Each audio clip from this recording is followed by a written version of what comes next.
Hey everyone, welcome to Simplilearn's YouTube channel. Today in this video, we are going to cover everything that you need to know about queue in data structure. But before we begin, let me tell you guys that we have daily updates on multiple technologies. So if you are a tech geek in a continuous hunt for latest technological advancements, then consider getting subscribed to our YouTube channel and don't forget to hit that bell icon to never miss an update from Simplilearn. Now, without any further ado, let's get started with the agenda for today's discussion. We'll start this session by looking at the basics of queue data structure. Here, we'll discover the algorithmic structure of queue data structure along with the possible data manipulation operations. After that, we'll go through the differences between stack and queue data structure. In this section, we'll figure out how these linear data structures differ from one another. Once you are clear with that, we'll dive through the array and linked list implementation of queue data structure. Next, we'll figure out an advanced version of the queue, that is circular queue in data structure. Here, we'll understand the logical and coding implementation of circular queue using both array and linked list. Finally, we'll discover the priority queue in data structure. In this section, we'll understand theoretical details of priority queue along with its coding implementation. I hope I have made myself clear with the agenda. Now let's get started with our first topic, that is understanding basics of queue in data structure. We are going to discuss queues in data structures. We will start this session with an introduction to the queue. Later, we will discuss the structure of the queue in detail. After that, we will deal with different operations that can be performed on queues. Advancing further, we will understand various types of queues and their structures. And finally, we will discuss different applications of queues to understand how queues are used to manipulate data. On that note, without further delay, let's get started with Introduction to Queue. You know that all of us depend on messaging applications like WhatsApp, Facebook Messenger, Instagram chats to communicate with our friends and family members. And while using them, you must have observed that the person you are trying to communicate with receives messages in the same order as you have sent them. Now the question that arises here is, how is this happening? How are these applications maintaining the order of these text messages? And the solution to these questions bring us to queue. Basically, in these applications, a queue is maintained for each user, containing the messages to be delivered to the user. When the user connects to the network, all the text messages in the queue gets delivered, and once the messages are delivered, empty queues get deleted. This example clearly illustrates the importance of data structures. So let's dive further and understand the structure of the queue in depth. But before doing that, let's look at a real-life example of queues to understand it more clearly. The most common and relevant example of a queue is a movie ticket counter. In the movie ticket counter, you must have observed that both of its ends remain open. Also, these ends are fixed with the help of barricades. And that is why no one can enter in between these ticket lines. Additionally, the person who enters first receives a ticket first, and the person who enters last will obviously get served at last. Queues in data structure resembles all these properties of a movie ticket counter, which makes them better at creating virtual first-come, first-served systems. Basically, they are defined as a linear collection of different data types that allow insertion at one end and deletion at another. Unlike any other data structure, the queue ends remain open, allowing it to have different functionalities at both ends. The end at which insertion takes place is called rear, and the end at which deletion takes place is known as front. Furthermore, there are two approaches to consider the structure of the queue, and both of them depend on the approach of the programmer. That means, being a programmer, if you consider the left end as front, then your rear node will be at right end. Otherwise, if you consider the left end as rear, then the right end will be your queue's front node. Unlike arrays and linked lists, elements in the queue cannot be operated from their respective locations. Here, they can only be operated from the front or rear position. Moving on, let's discuss the operations in queue data structures one by one. The first operation is enqueue. It is used to store the elements in the queue. Next up is dequeue. This operation is used for removing them. Further, we have isFull and isNull operations. IsFull function scrutinizes if the queue is full or not, and the isNull operation evaluates if the queue is empty. We also have a peek operation that helps you get the element from the front of the queue without removing it. Let's now understand how these operations work with the help of the following examples. Here we will look at NQ5, NQ1, NQ-2, then isFull, then DQ, peek, and isNull. But before explaining these operations, it's essential that we initialize the queue data structure by assigning some random size to it. For example, int q of 3. By this declaration, we are assigning only 3 spaces for insertion in queue. Also at this phase, there is no element in the queue as it's empty. So both the front node and rear node will point to the same location with null memory space in the storage system. Let's consider that null index to be -1 for ease of our convention. Now the first operation on our list is NQ of 5. As we discussed previously, NQ operation is nothing but the insertion of data into a queue data structure. It begins with checking if the queue is full or not. If the queue is full, then the previously assigned memory is completely filled with data elements. So insertion would not be possible. This is also known as overflow error in terms of programming. But as our queue is empty, so the insertion can be performed here. For that, we have to increment the rear pointer to index 0 from index -1. And once we do that, the data element 5 will be added to the queue. Also for front insertion, both front and rear will point to the same location as there is only one element present in this queue. Let's insert 2 more elements into this queue with the operations NQ1 and NQ-2. For that, we have to increment the rear pointer to the next index, which will be 1. Now, as the pointer is incremented, so the data will be entered into this position. Next up is NQ-2. Again, we have to follow the same process of incrementing the rear pointer. We will increment the rear pointer to point towards the next index, that is index 2, and hence the data element with value -2 will be entered here. The next operation on our list is isFull. In this operation, if the rear pointer points to the max size, then the queue is considered to be full as there is no space left for insertion. In our case, the max size of our queue is 12 bytes. Additionally, we are considering to enter only 3 integer elements. And one integer data element takes 4 bytes of the memory space. That means 3 integer elements will take 12 bytes. Hence, this function will prompt queue is full on the screen. Now we will discuss the DQ operation. If we want to access data from a queue, we have to perform 2 subtasks. The first one is access the data where the front is pointing, and another is to remove the data after access. And this complete process is called as DQ operation. The first step of this operation is to check if the queue is empty. If the queue is empty, then there is no element available for deletion.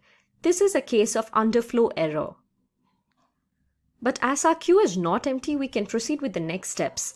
We will be accessing data from the front node, and later we will be incrementing the front pointer in order to remove the link to the previous node so that the data gets removed. Now, front will point to the index 1. Thus, the data value 5 will be removed from the queue and will also be prompted on the screen. Therefore, this function comes with an integer return type. Next up is peek operation. In this operation, element at the front node will be accessed without deleting it. The algorithm for this operation begins with checking if the queue is empty or not. If the queue is not empty, then data at the front node will be accessed with temporary variable and printed on the screen. Advancing further, let's perform 2 more DQ operations here. First is DQ of 1 and another one is DQ of -2. The data at a front node will be accessed primarily, and the front pointer will be incremented to point to the next data element. When we do the pointer incrementation, the link to the previous node gets removed, which results in data deletion. Similarly, we will perform a DQ of -2 operation here. Now, the front will be pointed to null memory space as there is no element left in our queue, and the data -2 will be removed. The last operation on our list is isEmpty. This function checks if the queue is empty or not. In the previous procedure, we mentioned that if the front points to the null memory space, then the queue is empty. And in our case, the front is already pointing to -1.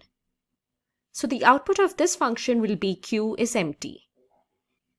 This is all about operations in the queue. I hope that you all are clear with these operations.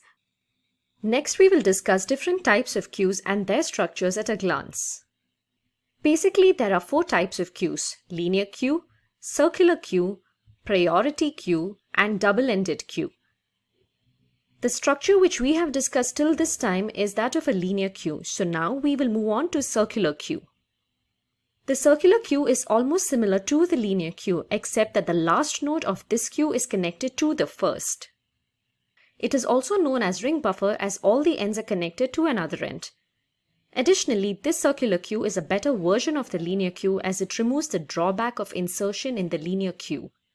The empty space available in a circular queue can be filled with the new element by simply incrementing the value of the rare position. We will learn about this in detail in our further sessions. A priority queue is another special type of queue data structure in which each element has some priority assigned with it. Based on the priority of each element, the elements are arranged in a priority queue. If the elements occur with the same priority, then they are served according to the first in, first out principle. In the priority queue, the insertion occurs based on the arrival, while the deletion occurs based on the priority. The above figure shows that the highest priority element comes first, and the elements of the same priority are arranged based on the first in, first out structure. The last type of queue is DQ. DQ is a linear data structure in which the insertion and deletion operations are performed from both the ends. We can say that DQ is a generalized version of the queue. DQ can be used as stack as well as queue, as it allows the insertion and deletion operations on both the ends. If the insertion takes place at one end and deletion at another, then that DQ is known as a linear queue. And if both addition and deletion are performed at a single end, then that DQ is called stack. Advancing further, let's discuss some applications of queues to gauge an insight into the importance of queues. The queue data structure is used in computers, printers, and applications to utilize the benefits of the first come, first served technique. In computers, whenever you work on documents or PPTs, you must have observed that whichever key you press on the keyboard appears in the exact same order on the screen. But when your processor is too busy with other tasks, you might notice that the keys you press appear on the screen with some delay after you press them. Basically, those keys are stored in queue, and when the processor becomes free, it processes in the order the keys are pressed. That means the key pressed first will be written in a Word document first. So this is how computers use a queue to eliminate deadlocks when multiple processes are in a ready state. Next up is printers. A queue data structure is used in printers to maintain the order of pages while printing.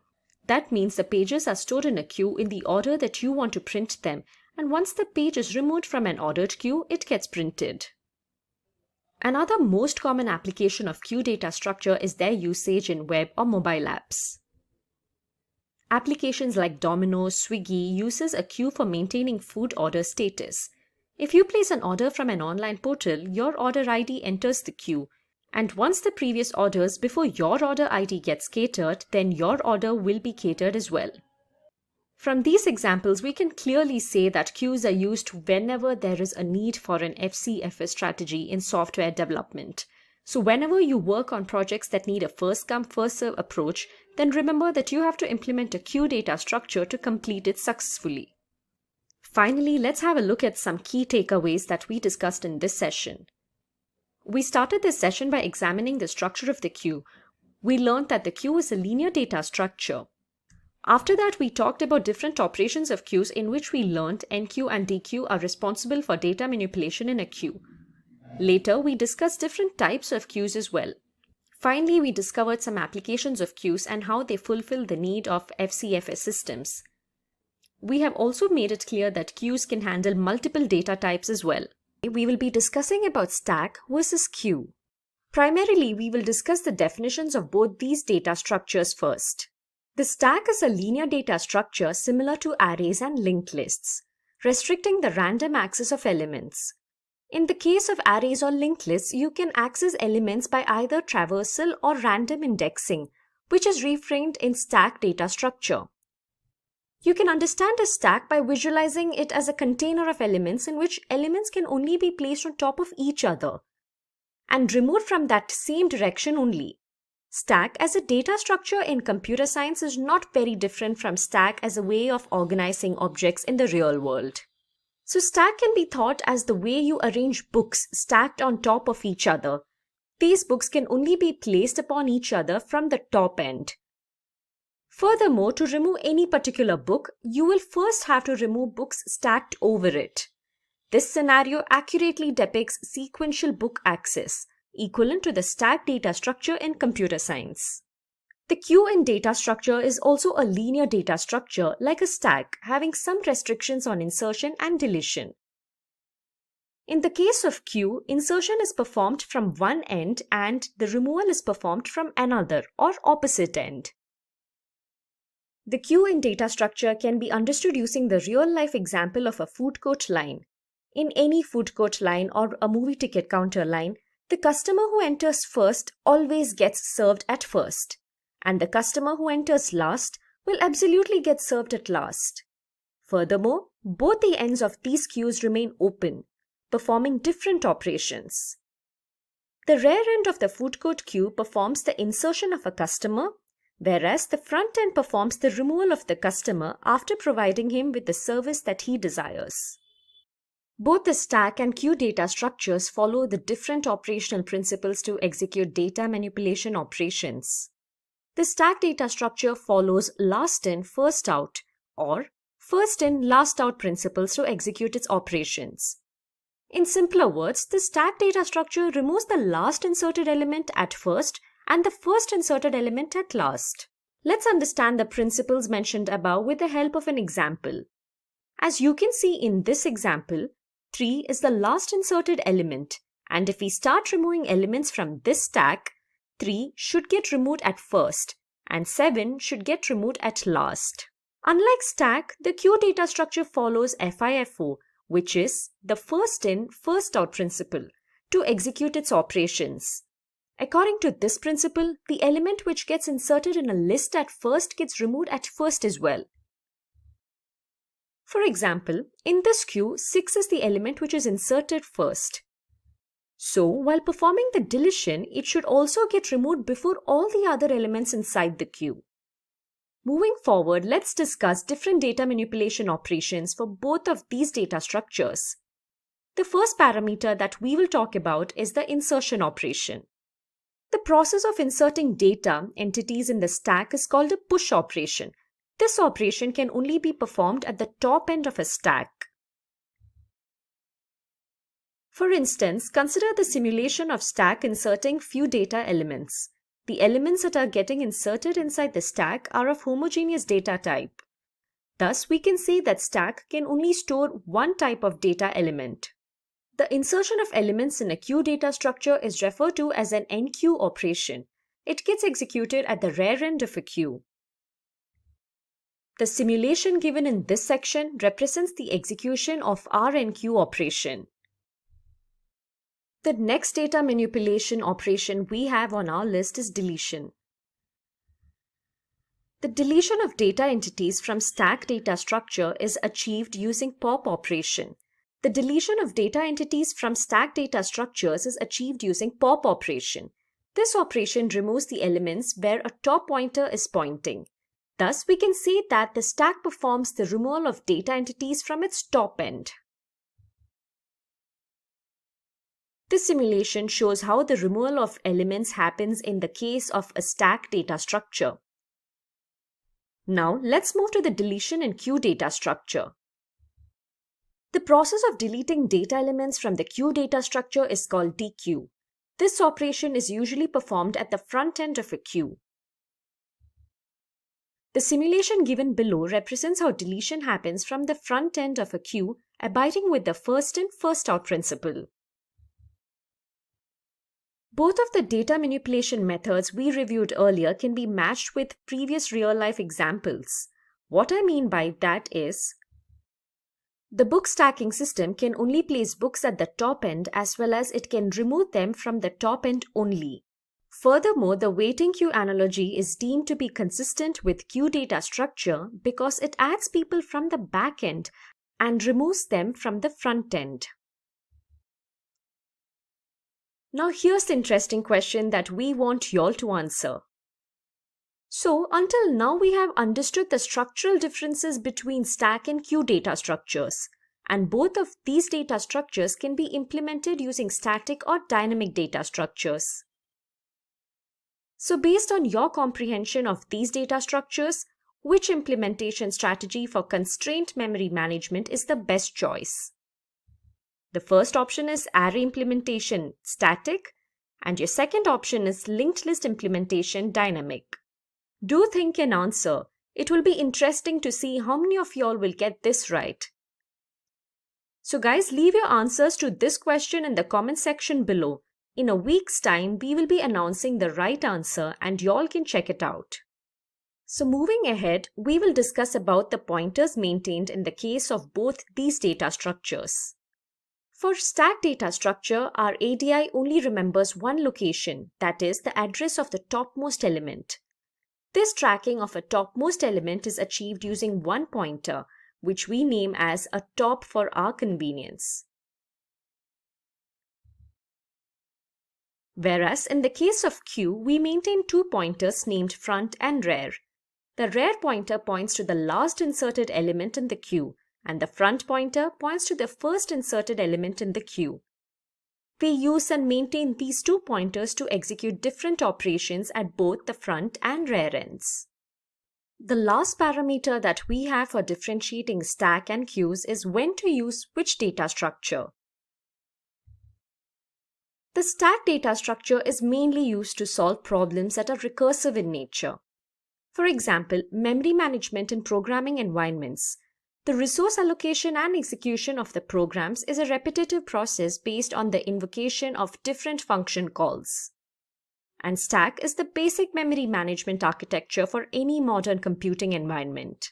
A stack is at the heart of the runtime environment for Java, C, C++, Ada, Fortran, and other languages which is independent of their native codes like x86, Sun, or VAX. The Stack Memory Management Unit is compatible with old and new operating systems, including Windows NT 10, Solaris, and Linux runtime environments. The next applications of the stack on our list are expression handling and backtracking algorithms. The expression handling algorithms evaluates the output for arithmetic operation closed inside the parenthesis. The stack data structure is also used to perform expression conversions as infix to postfix, infix to prefix, postfix to infix, or prefix to infix. Furthermore, the backtracking algorithm is also implemented using a stack. This algorithm moves backwards and performs steps to evaluate a more adept solution. Now let's discuss about when to use queue data structure. The queue data structures work on sequential processing of data. Hence, whenever your application needs a sequential processing, a queue data structure can be implemented. For example, queue is used in messaging applications. You are probably aware that we all rely on messaging apps like WhatsApp, Facebook Messenger, and Instagram Chat to interact with our friends and family. And you must have noticed that the person you are attempting to communicate receives the messages in the same sequence as you have sent them, irrespective of whether he's online or offline. Actually, the queue is implemented in messaging applications at the user's end, containing the messages to be delivered to the user. So when the user connects to the network, all the text messages in the queue gets delivered, and once the messages are delivered, empty queues get deleted. The next application of queue is its use in operating systems. Multi-user, multi-programming, and time-sharing environments are common in today's computers. In this OS setting, a system handles multiple jobs at once, and the concept of a queue is employed to manage these activities. So remember guys, you can implement stack data structure to solve recursive problems and queue data structure to solve problems that need sequential data processing. Queue implementation using array. First, we are going to take a small recap on queue in data structure. We then dive into the declaration of a one-dimensional array and pointers for queue implementation. Finally, we will formulate code for queue data structure using the C++ coding language. On that note, without any further ado, let's get started with a recap on queue in data structure. In the last session, we introduced you to queue data structure as an abstract data type. As we know, when we talk about data structure as ADT, we define it as a mathematical or logical model. We specify all the features or operations available with the data structure. So considering that we learnt a few basic features of a queue in the last session, let's go ahead and learn more. A queue is a linear collection of different data types that allow insertion at one end and deletion at another. Unlike any other data structure, the queue ends remain open, allowing it to have different functionalities at both ends. Additionally, the queue works with a restriction that insertion should be performed at the rear node and deletion at a front node. Those processes of insertion and deletion are called enqueue and dequeue respectively. We discovered both of these operations along with three more supportive procedures named as peek, isFull, and isNull. Now that we are considering to implement a queue data structure, so all these operations will become different functional blocks. Additionally, all these operations must take constant time, and it must not depend upon a variable like the number of elements in queue or the size of the queue. By that, what I mean is the complexity of all these operations must be O of 1. Having said that, let's dive deep into the strategy to implement queue data structure. Until now, we have understood that queue is a special kind of list with some restrictions on insertion and deletion. And there are two approaches to deal with queue implementation. The first one is array-based and another one is linked list-based. In this session, we are going to focus on array-based implementation. Initially, let's say we want to create a queue of integer elements. For that purpose, firstly, it is essential to declare an array of random spaces. Let's take 100 as the size of our array. That means our array can have a maximum of 100 integer elements. The declaration of an array is made with this line of code, int q100, where int represents integer data type and q is the name of our array, and 100 is its size. The array that we just initialized is going to store our queue. By that, what I mean is at any random index of an array queue is going to start with two marked ends, front and rear. In this array, I'm showing front of the queue towards the left and rear towards the right. For making those end nodes, we need to initialize two pointers, front and rear. At this moment, as our queue is empty, so both of those pointers should point towards -1. So initialization of these pointers should be done as int front is equal to -1 and int rear is equal to -1. When the insertion or deletion happens in queues, these pointers will be either incremented or decremented, so they are an essential part of this queue implementation process. Now you must be clear with the array and pointers declaration part. So let's dive further and formulate code for queue implementation using a one-dimensional array in C++. It is essential to include header files into our source file as we cannot access standard C++ functionalities without them. That is why here we are going to load IOStream and standard input-output files along with using namespace std.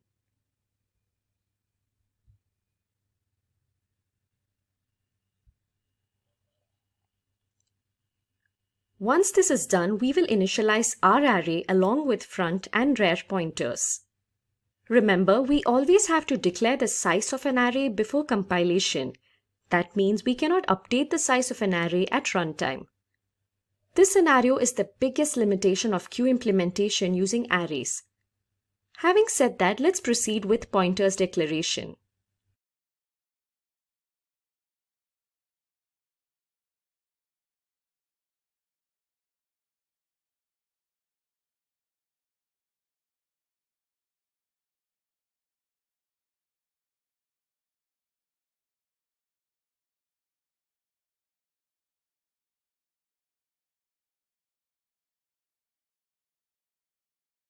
Now we are done with the initialization process. We will now work on implementation of queue functionalities. Let's first work out supportive queue functions like isNull, isFull, and peek.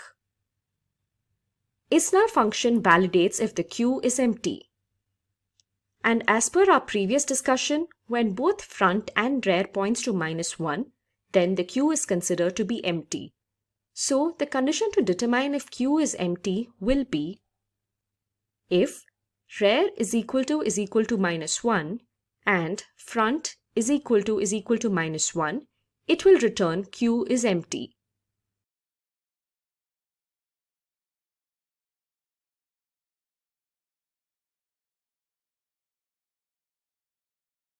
If the queue does not satisfy the previous condition, then it is not empty.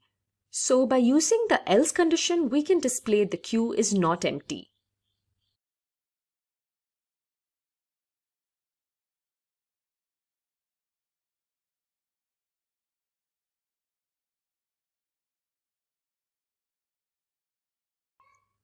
Next up is isFull function.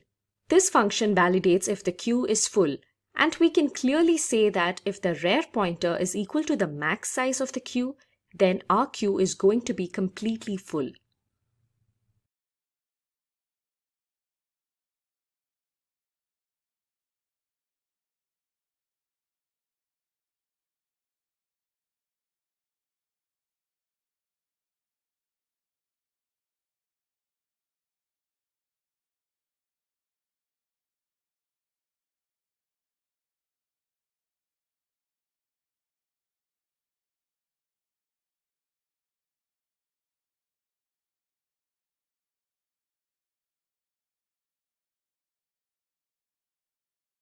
Next is peek.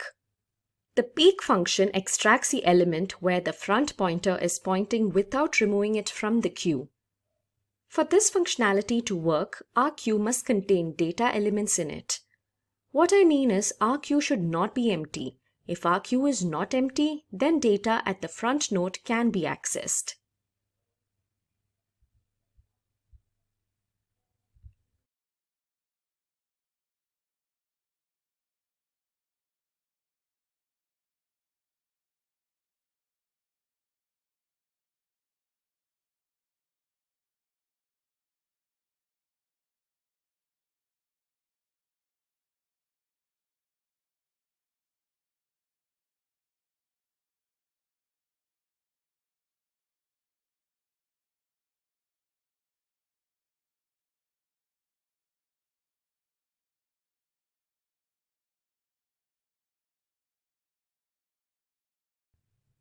This is how we implement supportive queue functions. Let's immediately dive into the development of main queue operations, enqueue and dequeue. For enqueue operation, if the queue is full, then our function should prompt an overflow error. For that to happen, we have to put this condition.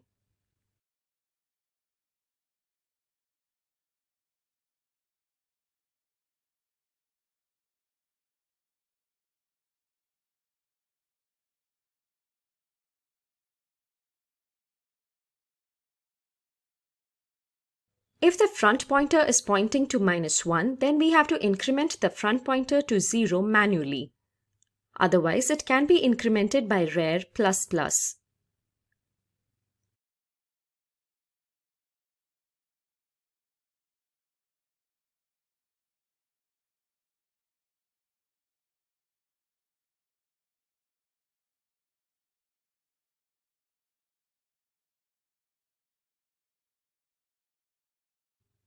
After pointer incrementation, we have to ask for a data element to enter into the queue. Once the data is given, it should be inserted at the position where the rear is pointing now. Finally, let's code the final main queue operation called as dequeue. If the queue is empty, then there is no element for deletion, so it should prompt an underflow error on screen.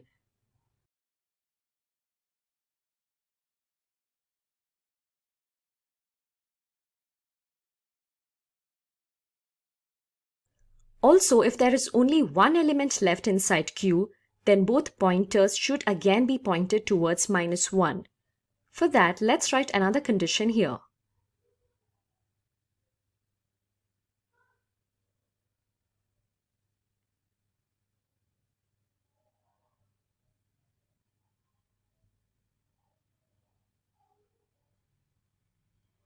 If both the previously mentioned conditions are false, then deletion of an element can be achieved by just pointer incrementation.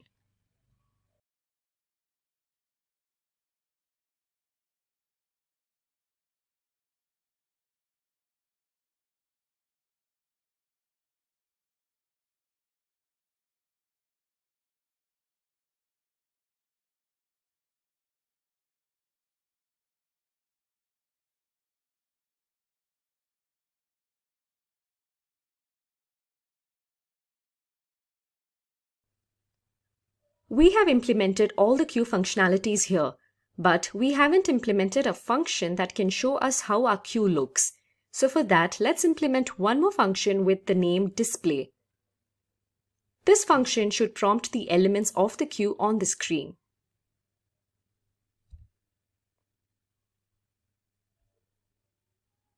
Elements will only be printed if the queue is not empty. Hence, we have to check for the emptiness of the queue first.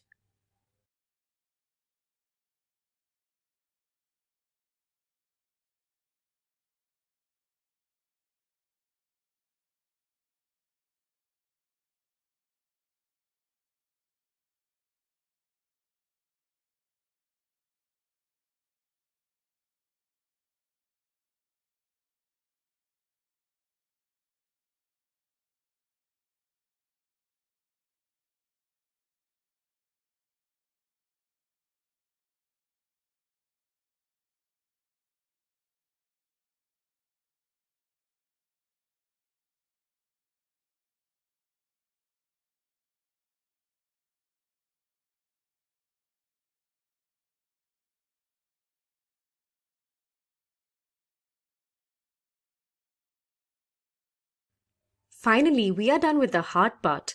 So let's arrive at the main function to contemplate these operations in order to visualize outputs. We are going to use a switch case to take a user command. Thus, not to waste your time on this, let me just get done with this block ASAP.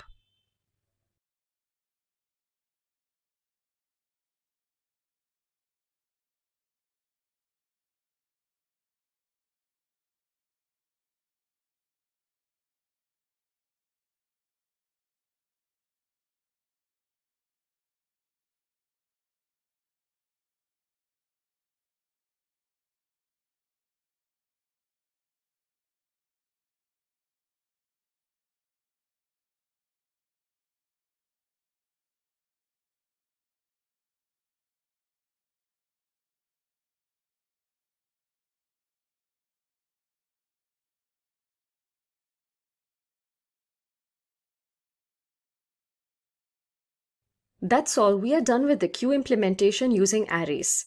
Let's just examine if our code works fine or not by compiling it. This program should return a console that asks the user to give commands for performing different operations. So as you can see on your screens, if I input 1, I can perform insertion in a queue. Let's perform some insertions now. We will insert 4 elements, first 3, then 21, next 78, and finally 12. After inserting these elements, we will print the state of the queue using case 3.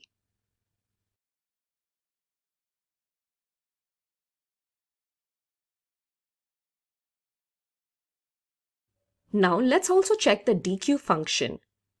If we perform a dequeue operation, then 3 should be removed from the queue. Let's check if it is removed using the display function.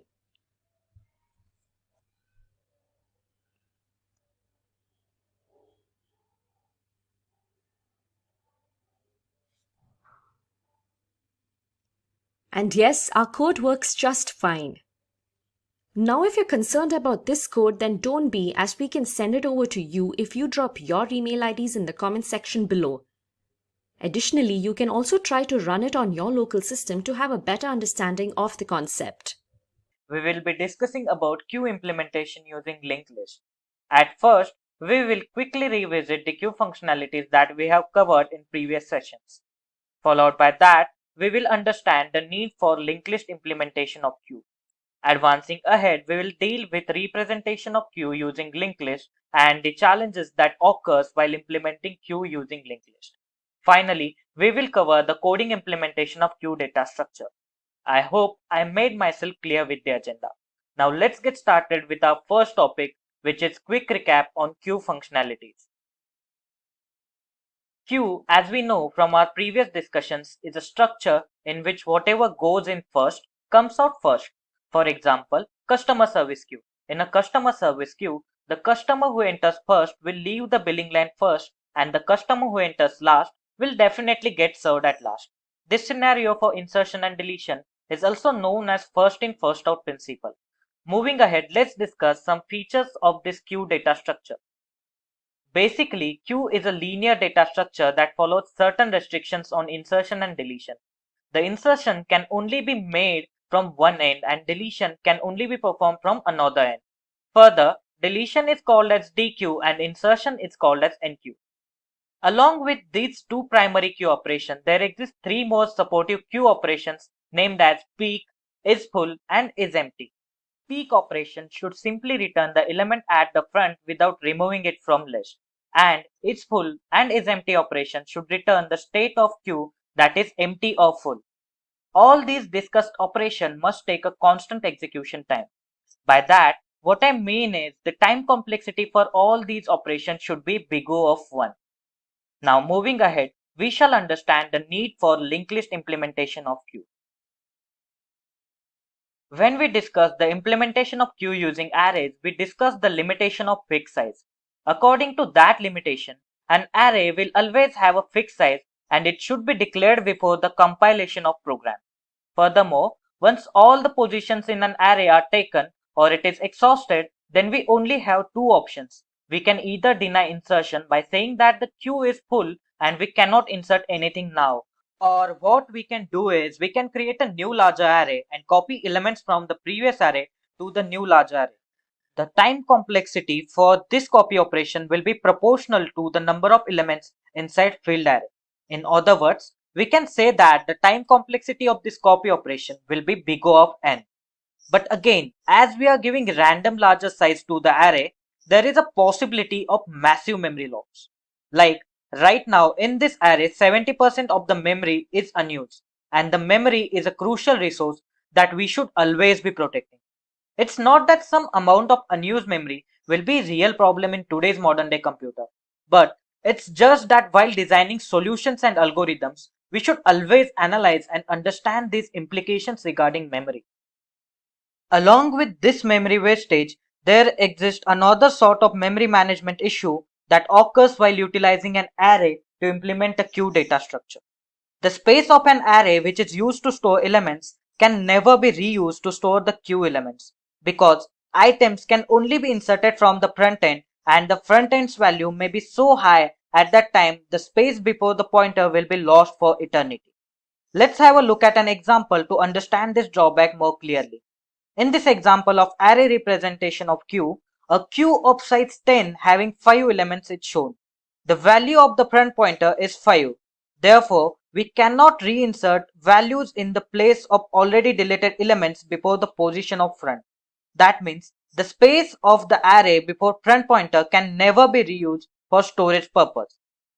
These drawbacks represent the need for a more appropriate method to implement queues. And by using a proper dynamic data structure like linked list, these drawbacks can be easily removed. On that note, let's discuss about the representation of queue using a linked list. A linked list, as we know, is a collection of data elements that we call nodes. These nodes are stored at non-contiguous locations in memory.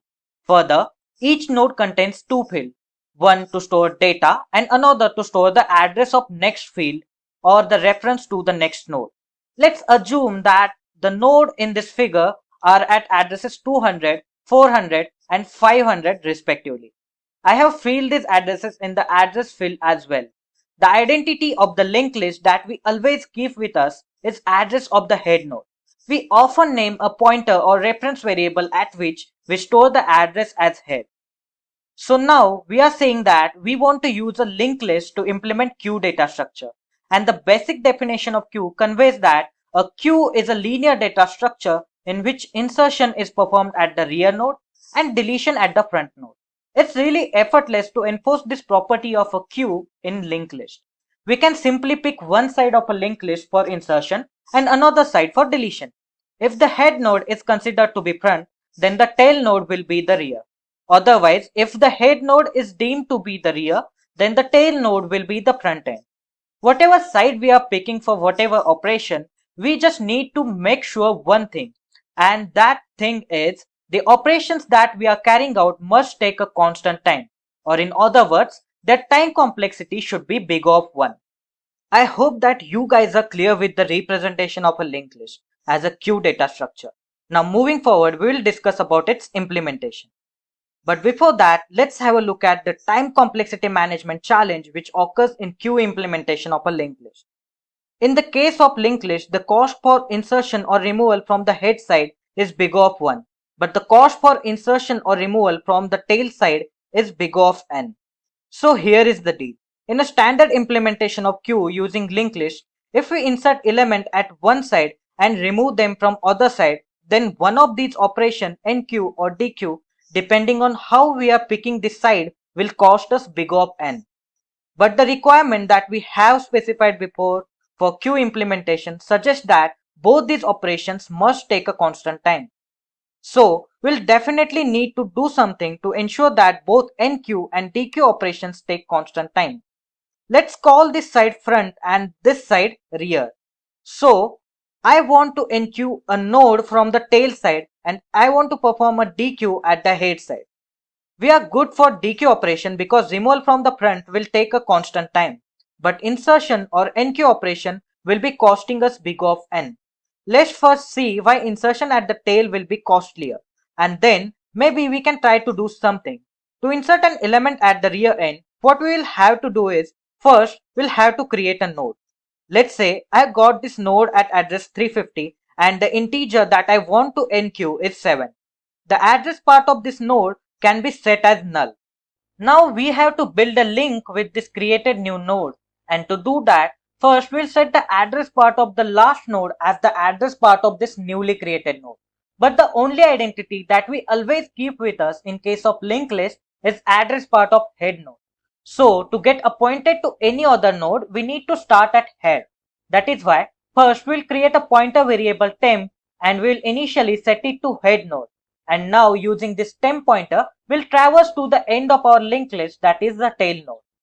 And here using this pointer temp, we can write the address part of the newly created node at the previous tail node to build this new link. This traversal of pointer from head to tail is taking all the time for insertion. We use a statement like temp is equal to temp.next to move the next node. What we can do is we can avoid this whole traversal with the help of pointer variable just like head node. We can call this variable tail or even rear. Let's call this variable rear for now, and also the variable which storing an address of head as front. In any insertion or removal, we'll have to update both front and rear now. But from now on, whenever we will perform NQ operation, we can directly check where a rear node is and update its address to formulate a new insertion link.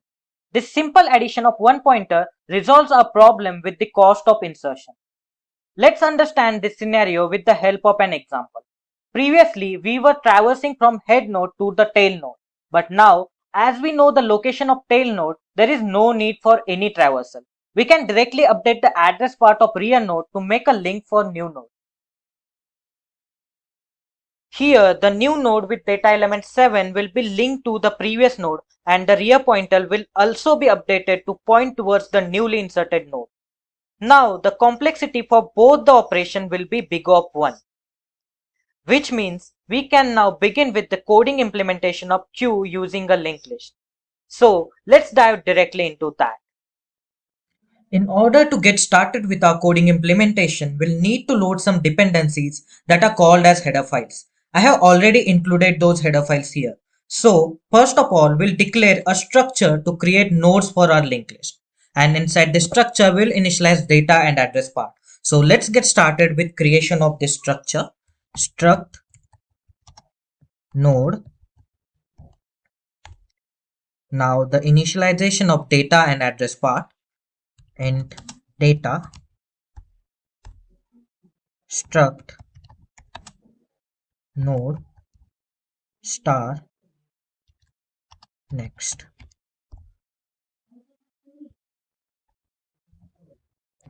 Now using this created structure, we will initialize front and rear pointers. So let's create this front and rear pointer. Struct node star front is equal to null. Similarly, struct node star rear is equal to null. The declaration of variables that we have done here is in global scope.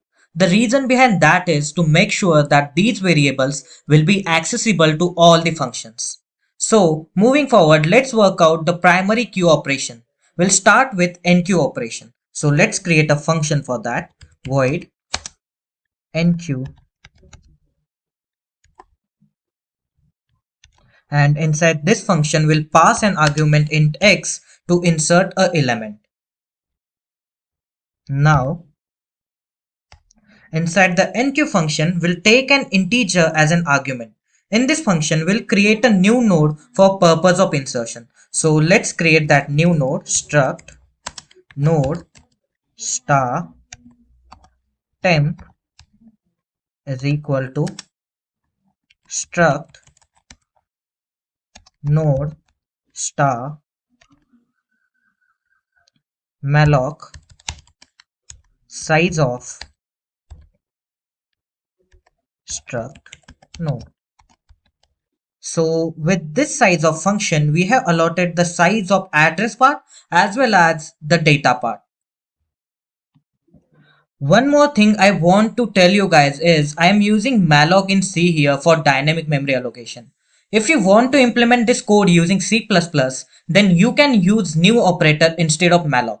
The purpose of using malloc here is to create a node in dynamic memory. Now, moving ahead, we can start working on two cases of enqueue operation. Primarily, there won't be any element inside the queue. So for the first insertion, we'll manually set both front and rear to the address of this newly created node.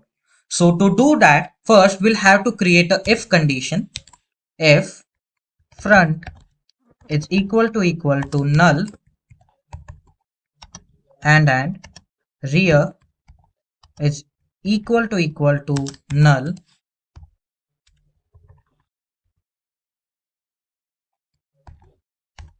front is equal to rear is equal to temp, which is nothing but the new created pointer variable, and will return the control. If this condition fails, that means there are already some elements present inside our queue. So using else condition, we can write another statements. Rear dot next is equal to temp, and rear is equal to temp. Basically, these two lines of code are just updating the address part of the next node along with setting the temporary data into rear node's data field. This code will be further clear if I'll show things moving in simulation. So let's revisit PowerPoint for that purpose. Let's say initially we have an empty queue, so both front and rear will be null. Null is only a macro for address 0. At this stage, let's say we are making a call to enqueue function passing number 2 as an argument. Now let's go through the enqueue function and see what will happen. First, we'll create a node. The data part of this node will be set as 2 and the address part will initially set as null. Let's say we got this node at address 100. So a variable named temp will store this address. Right now, the front and rear both are null. So we'll go inside this if condition and simply set both front and rear as 100. After the first enqueue operation, our queue will look like this. Let's say we are making another call to enqueue function at this stage, passing number 4 as an argument. Once again, a new node will be created. Let's say I got this new node at address 200. This time the queue is not empty. So in this function, we'll first go to the statement rear.next is equal to temp. So we'll set the next part of this node at address 100 as the address of a newly created node, which is 200. So we'll build this link now. And now we'll store the address of this new rear node in this variable named rear. So this is how my queue will look like after the second enqueue operation. I hope that you guys are clear with the implementation of enqueue operation and the working of its code. Let's deal with the next queue operation named as dequeue in our code editor. Now, inside this dequeue function, I'll create a temporary pointer to the node in which I'll store the address of the current front or head node so that we can directly delete it. So the statement I'll write for that is struct node star temp is equal to front. Now, the first condition that we'll write in this dequeue function is underflow error. So let's begin with if block. If front is equal to null,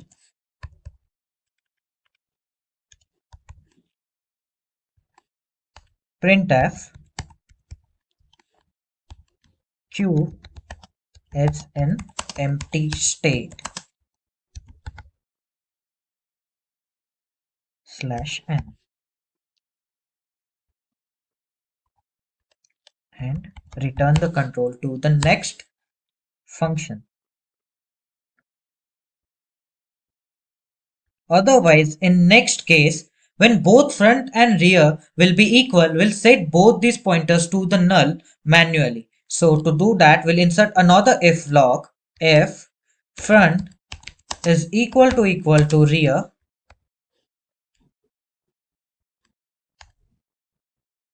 front is equal to rear is equal to null. This if block will get activated when there is only one element inside the queue. In all other cases, we can simply make a front point to the next node. So we'll simply do a front is equal to front.next. So for that, we'll write else block, else front is equal to front dot next. In all three previous mentioned cases, we are trying to remove elements and that can only be done by implicit call of function free. So let's call function free to delete the front node from our queue. So the statement that we'll write is front free the temporary variable, which is actually storing the head node address. Next, we'll work on peek operation, and for that we'll create a new function int peek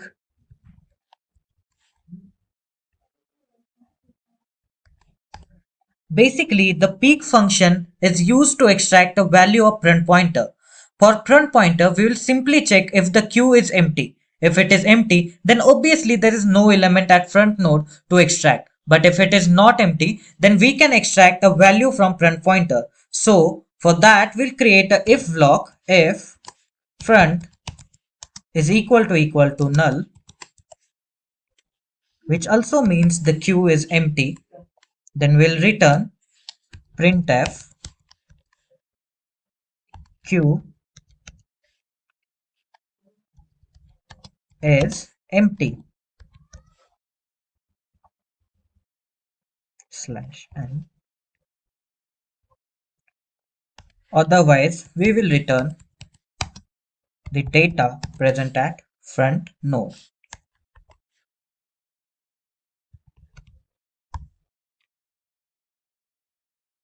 Now we have implemented all important queue functionalities, but we won't be able to check the state of queue with the help of these functions. So let's formulate one more function called as print to visualize our queue.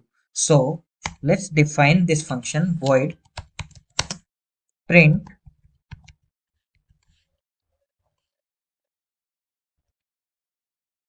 Inside this function, we'll create a temporary pointer struct node star temp is equal to front.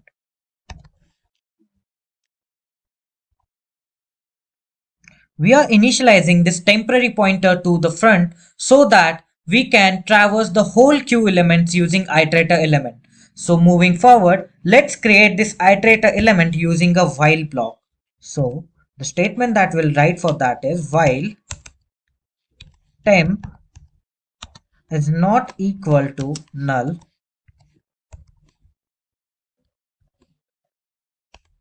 printf modulus d,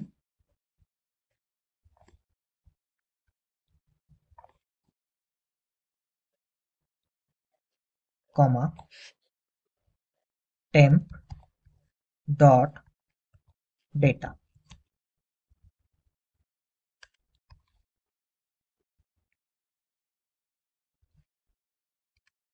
And we will set temp is equal to temp dot next.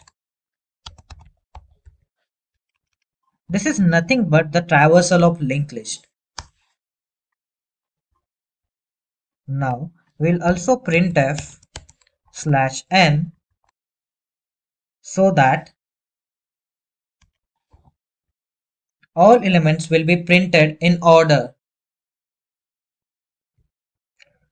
With this, we have completed the implementation of print function as well. Now let's work on our driver method called as main function to contemplate the output of our program. Inside this, we'll make call to the enqueue function, enqueue to, and we will print the state of our queue using print function. Next, we'll make call enqueue for, and we will also print the state using print function. Next, we'll make call to enqueue 6, and we'll also print the state of our queue at this instance. Now, after this, we'll dequeue few elements, dequeue, and we'll print the state.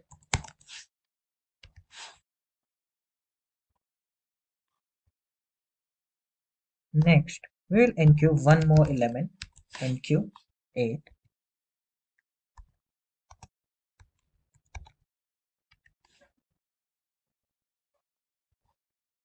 Now that we are done with the coding implementation of queue using linked list, let's execute the program and visualize the output.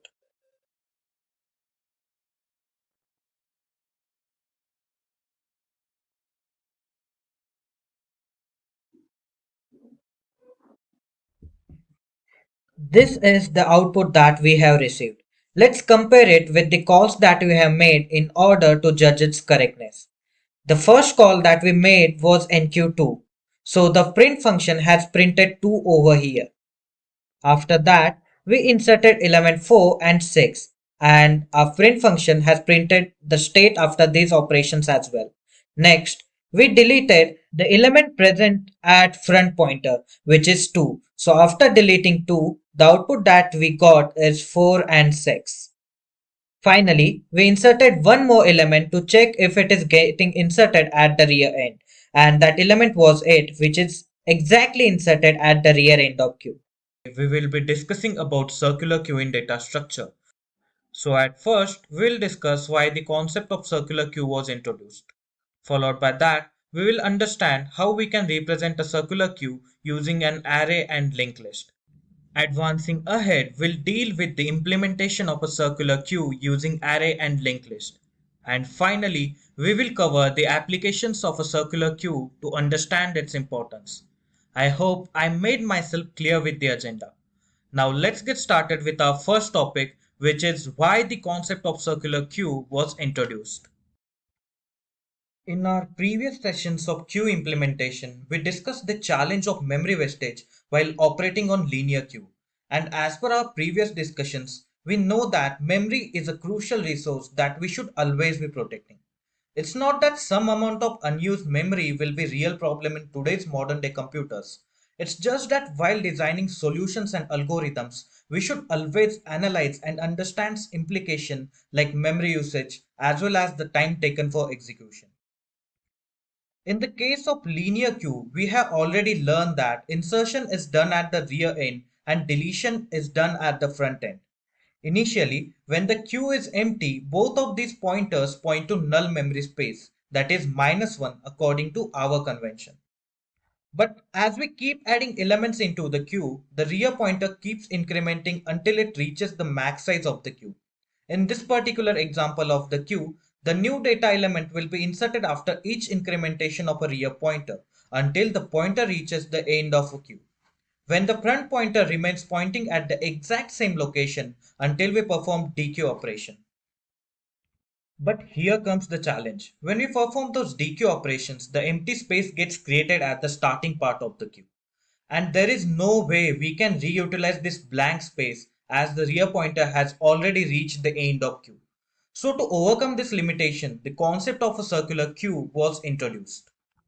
A circular queue is nothing but the extended notion of a linear queue, as it also follows the principle of first in first out, with the exception that the last position of this particular queue is connected to its first position, making a circular link. This circular link is responsible for naming of this queue as a circular queue or a ring buffer.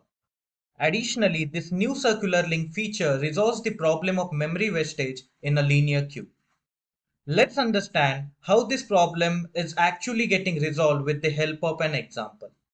This figure is an illustration of a circular queue having size 5. The element at the front node is 7 and the element at the rear node is 9. As we can clearly see, this queue is completely filled, and if we try to perform enqueue operation, it will definitely return an overflow error. We can only perform a dequeue operation on this queue. But if we perform dequeue operation, the front pointer will be updated to point to the next available data element. Further, due to this dequeue operation, the empty space will get created in the beginning part of a queue. But because of the circular link, rear pointer can arrive back at the empty space for making insertion of a new data element. Hence, the circular queue concept is better version of a queue data structure considering its benefits over a circular queue. Moving ahead, we'll discuss how we can represent a circular queue using an array and linked list. However, initially we should also look into the principle of circular incrementation, which drives the insertion in a circular queue. The circular queue incrementation is a process of pointer incrementation that allows rear pointer to arrive back at the beginning part of a queue once it reaches the max size of queue. Let's understand how circular incrementation works with the help of an example. The simulation of a circular queue shown here has max size 6, which means it can store 6 data elements. In the first scenario, when queue is empty, it can store elements by simply incrementing the rear pointer as shown in the animation. The other scenario for insertion in queue is when the rear pointer is at the end of queue and there is an empty space at the beginning portion of a queue due to dequeue operations. In this case, the rear pointer can arrive back at the beginning of queue to insert a new element at any empty space. But the biggest question that arises here is how the circular incrementation is happening logically or arithmetically. Let's contemplate the logic for this process of circular incrementation with the help of previous example. In the last example of a circular queue, the max size of a queue was 6 and rear pointer was pointing to the index 5 where front pointer was pointing to index 2. Now for the new incrementation to happen, we have to bring rear pointer to the index 0. Let's analyze how we can do that. If we simply add 1 to the rear pointer, then we will get 6 as a result, which is also the max size of our queue. Now, if you guys remember the modulus operator in programming, you can clearly achieve the circular incrementation. For example, in this case, rear plus 1 modulus max size will output 0, the result which we want. So, with the help of modulus operator, we can perform the circular incrementation to formulate a circular link using arrays.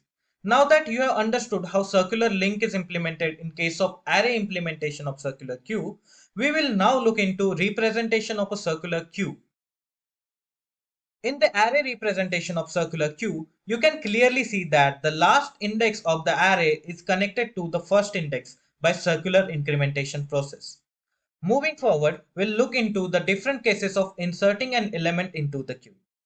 The first case that we are going to discuss is to determine if the queue is full, as we cannot insert a new element into the queue when it is full. But how can we judge if the queue is full? Well, that's quite easy. If the result of circular incrementation matches to the index value of front pointer, then there is no space for insertion of a new data element. That means if rear plus 1 modulus max size is equal to front, then the queue is full and insertion cannot be achieved. The next case for inserting an element into a circular queue is when there is space at the beginning of a queue.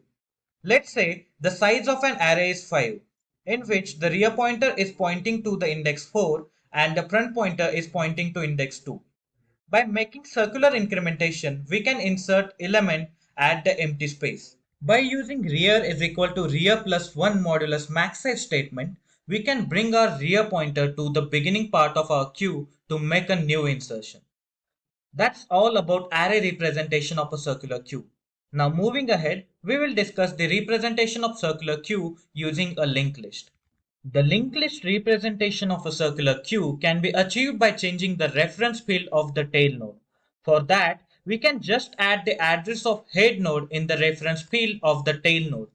The implementation of a circular queue using linked list is more efficient than array implementation as it manages memory more effectively.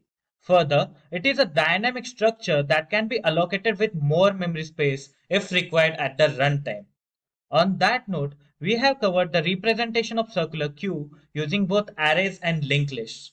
Now, we will implement a circular queue using both of these data structure with the help of C programming language. First, let's dive into the array implementation of a circular queue using the C programming language. For that, let's visit our code editor and get started. The program for array implementation will begin with the declaration of array and pointer variables. So let's create an array first, int a, close braces and semicolon. Now the size that we want to allot to this array is 5. So let's define our max size value as 5 first. Hash define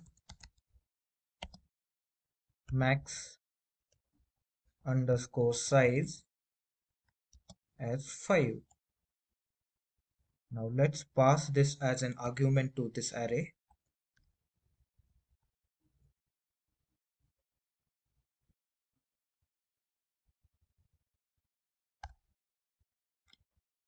Now we will define the pointer variables as well. So int front is equal to -1 and also the rear pointer.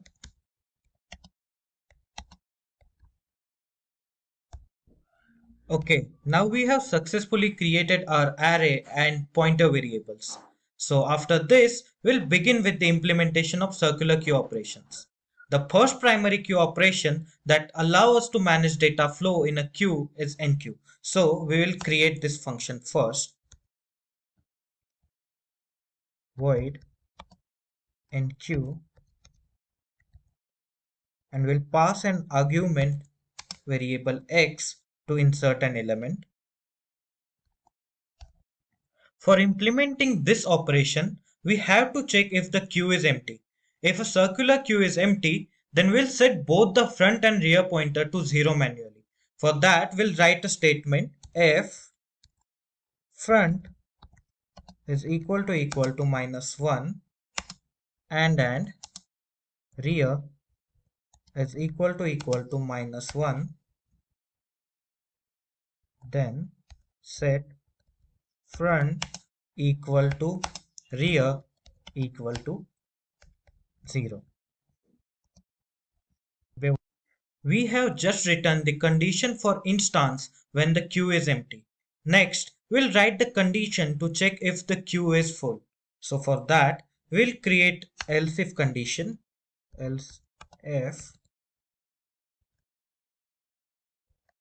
rear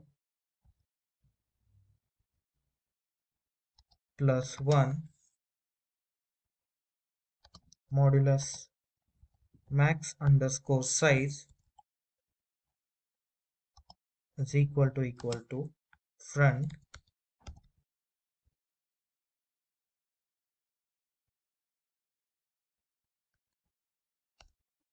then printf q is full /n and return the control to the next function.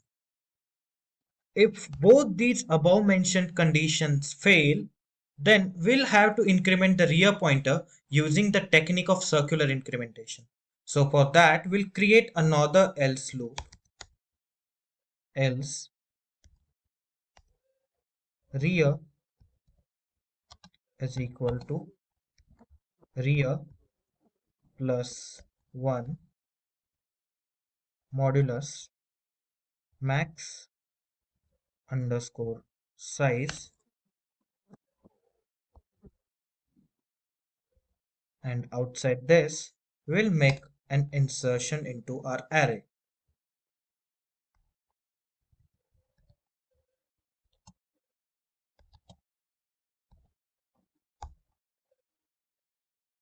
With this, we have successfully created our NQ operation.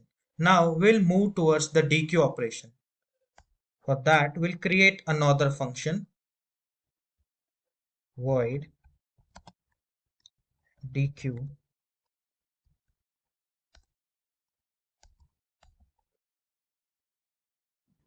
The DQ operation is responsible for removing the element from the front node of a queue.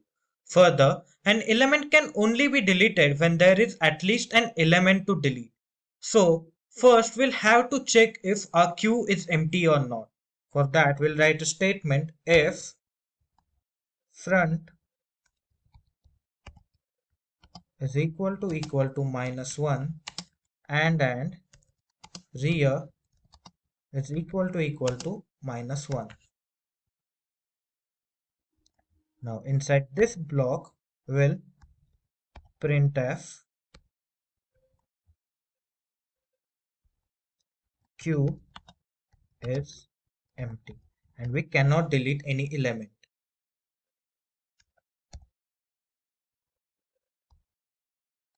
And we will return the control to the next function. In addition to that, if there is only one element inside the queue, we'll have to set both front and rear pointer to the null manually. So for that, we'll write another condition, else if front is equal to rear, which must be the 0th index or the last element inside queue. And inside this function, we'll write front is equal to rear is equal to -1, which means we'll set it back to the null state. If both these conditions fail, then we'll simply have to increment the front pointer using technique of circular incrementation. For that, we'll write another condition, else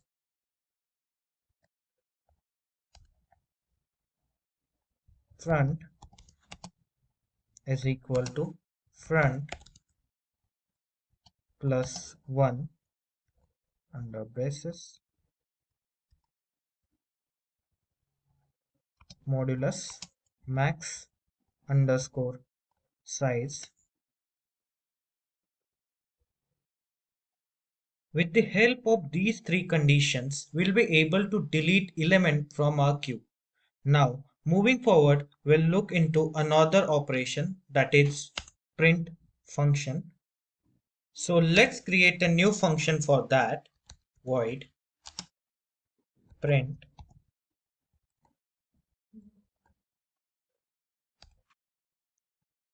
We will understand this function with the help of PowerPoint, cause it will be more understandable to all of you if I show things in moving simulation. So let's visit PowerPoint for that purpose. The count variable used in this print function is supposed to count the number of elements inside the queue. We'll understand how it is operating arithmetically with the help of an example. Let's say the max size of our array is 5, where front pointer is pointing to index 1 and rear pointer is pointing to index 4. To work out the value of count variable, we'll need to perform following operation. Rear plus max size minus front modulus max size plus 1 is equal to count. By filling the values in this operation, we'll get 4 as a result, which is the exact number of elements inside the queue. Now we will iterate through the queue using for loop and will also print the elements. I hope you are clear with the implementation of this print function now. Moving forward, we'll revisit the code editor to write main function and to check the result of our program in C. Inside this main function, we'll call enqueue function to insert some elements into the queue. And after few insertion operations, we'll call print function to represent the state of our queue. So let's insert few elements at first. Enqueue 5, enqueue 7. Next element that we will insert is enqueue minus 3. Next enqueue 0. Now let's write one printf statement. The element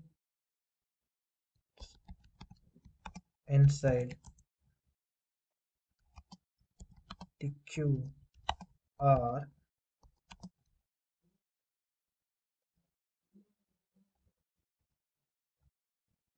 and in next line we'll return the state of queue using print function. Well, there is single mistake in this code here. We have written printf statement in uppercase, which is a case error in C programming. So we'll change it to the small p. Now we'll dequeue few elements to understand the operation of dequeue as well. So let's dequeue two elements one more time. And after these two operations, we'll also print the state of queue once again using the print function. Well, we'll write one more statement. Printf the state of queue after two deletions. And also we want this statement to come in next line. So let's write /n. Okay. So with this, we have successfully completed our coding implementation of circular queue using arrays. So let's compile this code and check if it is working fine or not.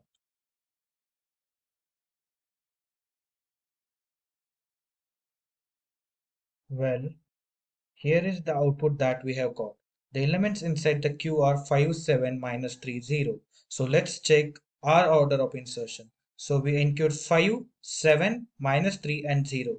And in similar order, the elements are inserted in our queue. Also, we deleted two elements from the front node, that is 5 and 7, which are also deleted here. With this, we can say that our code works fine. So let's move towards linked list implementation of circular queue.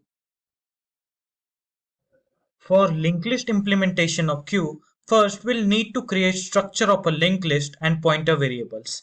So first we'll create a structure for node struct node int data part and the address part.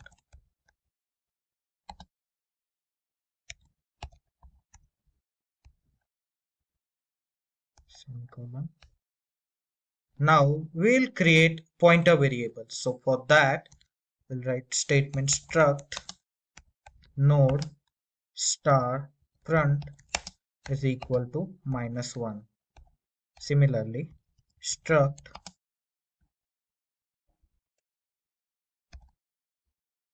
node star rear is equal to minus 1. After done with this pointer declaration, we'll begin with the implementation of queue operations. The first operation that we'll work on is enqueue operation. For that, let's create a new function, void enqueue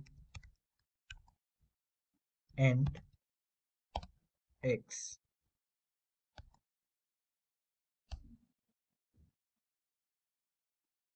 And inside this function, we'll create a temporary node using the previous structure of node. So for that, we'll write statement struct node star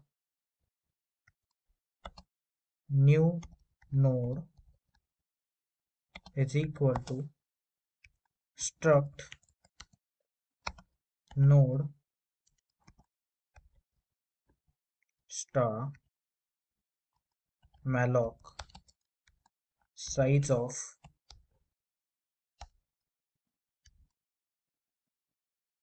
struct node. After creating a new node, now we will also insert values into both data and reference fields. Data will be the argument provided by the user and the reference field will be set to null initially. So let's do that here. New node,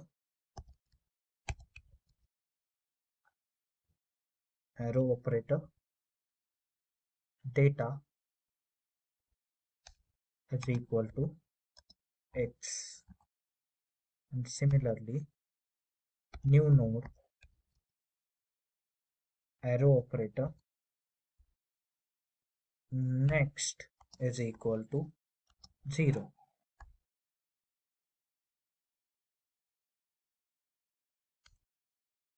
Now, there are two conditions for inserting a new node into the linked circular queue. In the first condition, we'll insert a new node into an empty queue. In this case, both the front and rear pointer must be null. So let's write a condition for that. If rear is equal to minus 1, then front is equal to rear is equal to new node, and rear dot next is equal to front.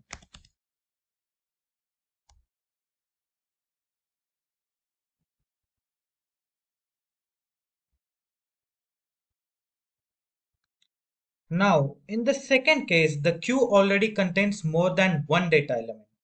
The condition rear is equal to minus 1 becomes false. In this scenario, we'll just update the rear pointer to point to the new node.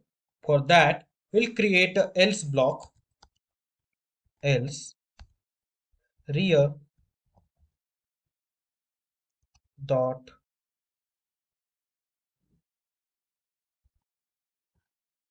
next is equal to new node, and rear is equal to new node, where rear dot next is equal to front.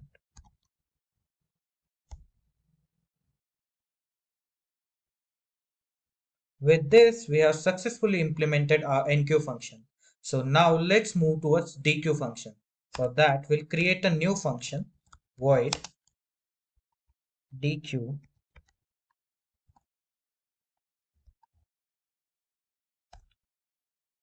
and inside this function body, we'll also create new temporary pointer. So let's create that struct node star temp, and we'll set this temp is equal to front so that we can delete it from our queue.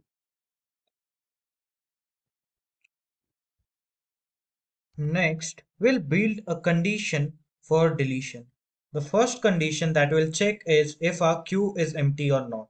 For that, we'll write statement if front is equal to -1 and rear is equal to -1.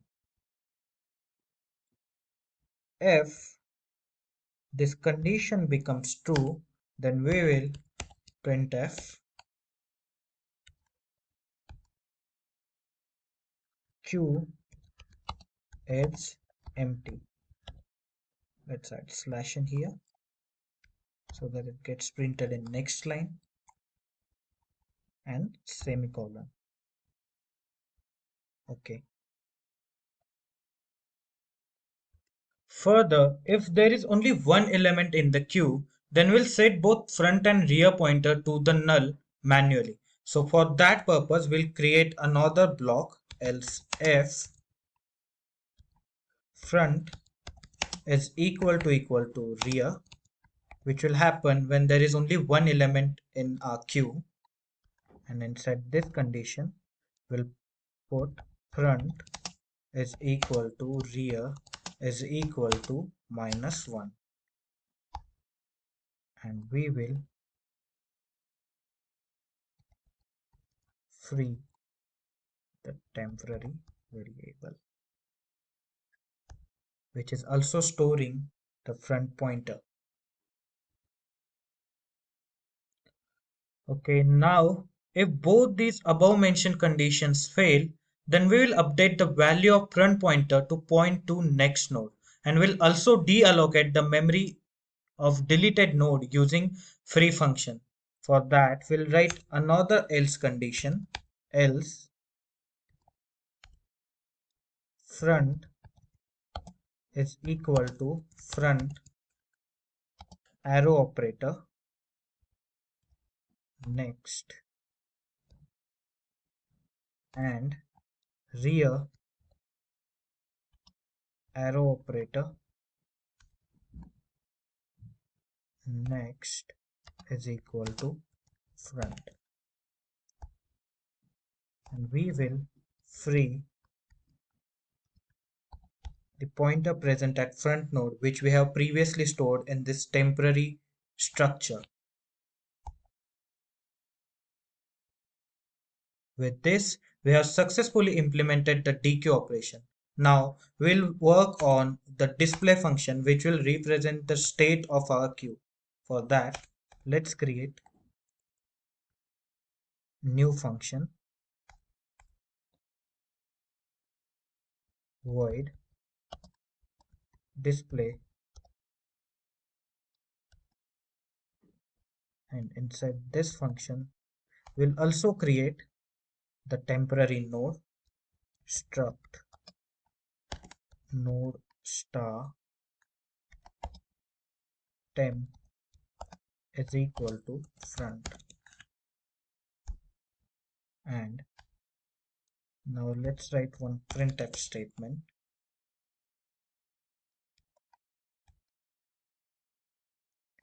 to display the elements in a queue. The elements inside the queue are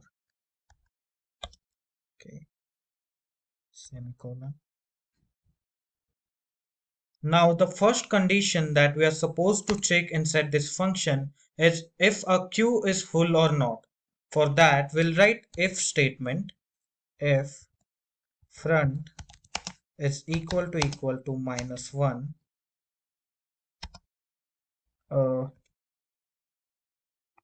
and rear is equal to -1, then printf queue is empty. Let's add slash in.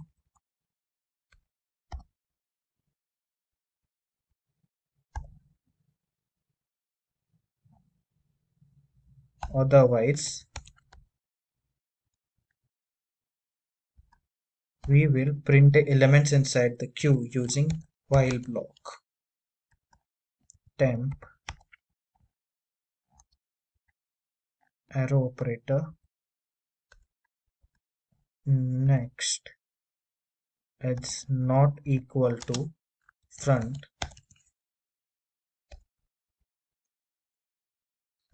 Then print f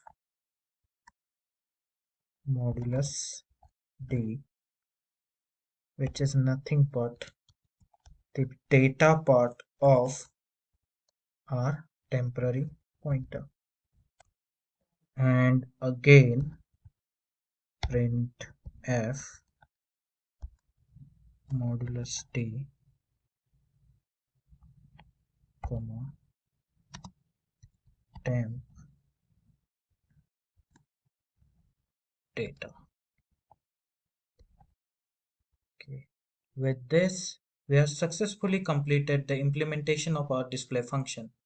Now next, we'll look into our driver method, that is main function. Inside this driver method, we'll call enqueue function to insert few elements. First we'll pass 5, then we'll insert minus 32, then 6, and we will enqueue 3 finally. Now let's print the state of queue using display function. Now after this we will dequeue few elements.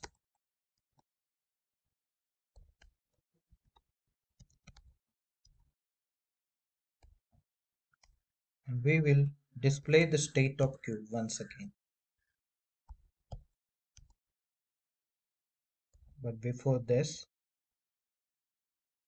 we'll write one more statement, printf the state of queue after deleting 2 elements.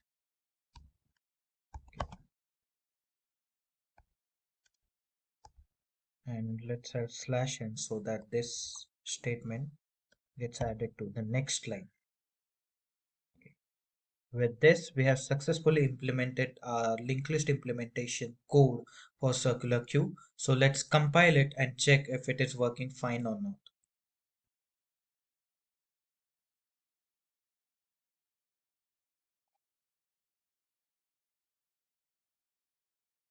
Okay, there are few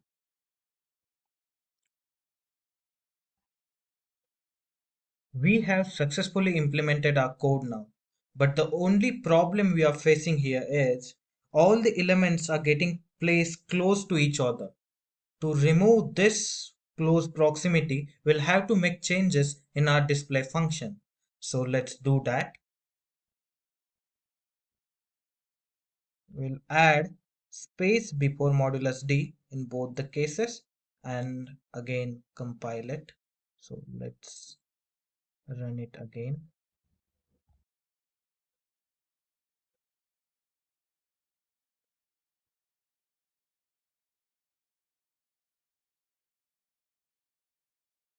Okay, so now our output looks fine, right? The elements inside the queue are 5 minus 32, 6 and 3, and after deleting first 2 elements that are front elements, we will remain with 6 and 3. That means the first 2 front elements 5 and minus 32 will get removed out of our circular queue. Okay, so we have finished the circular queue implementation using linked list as well.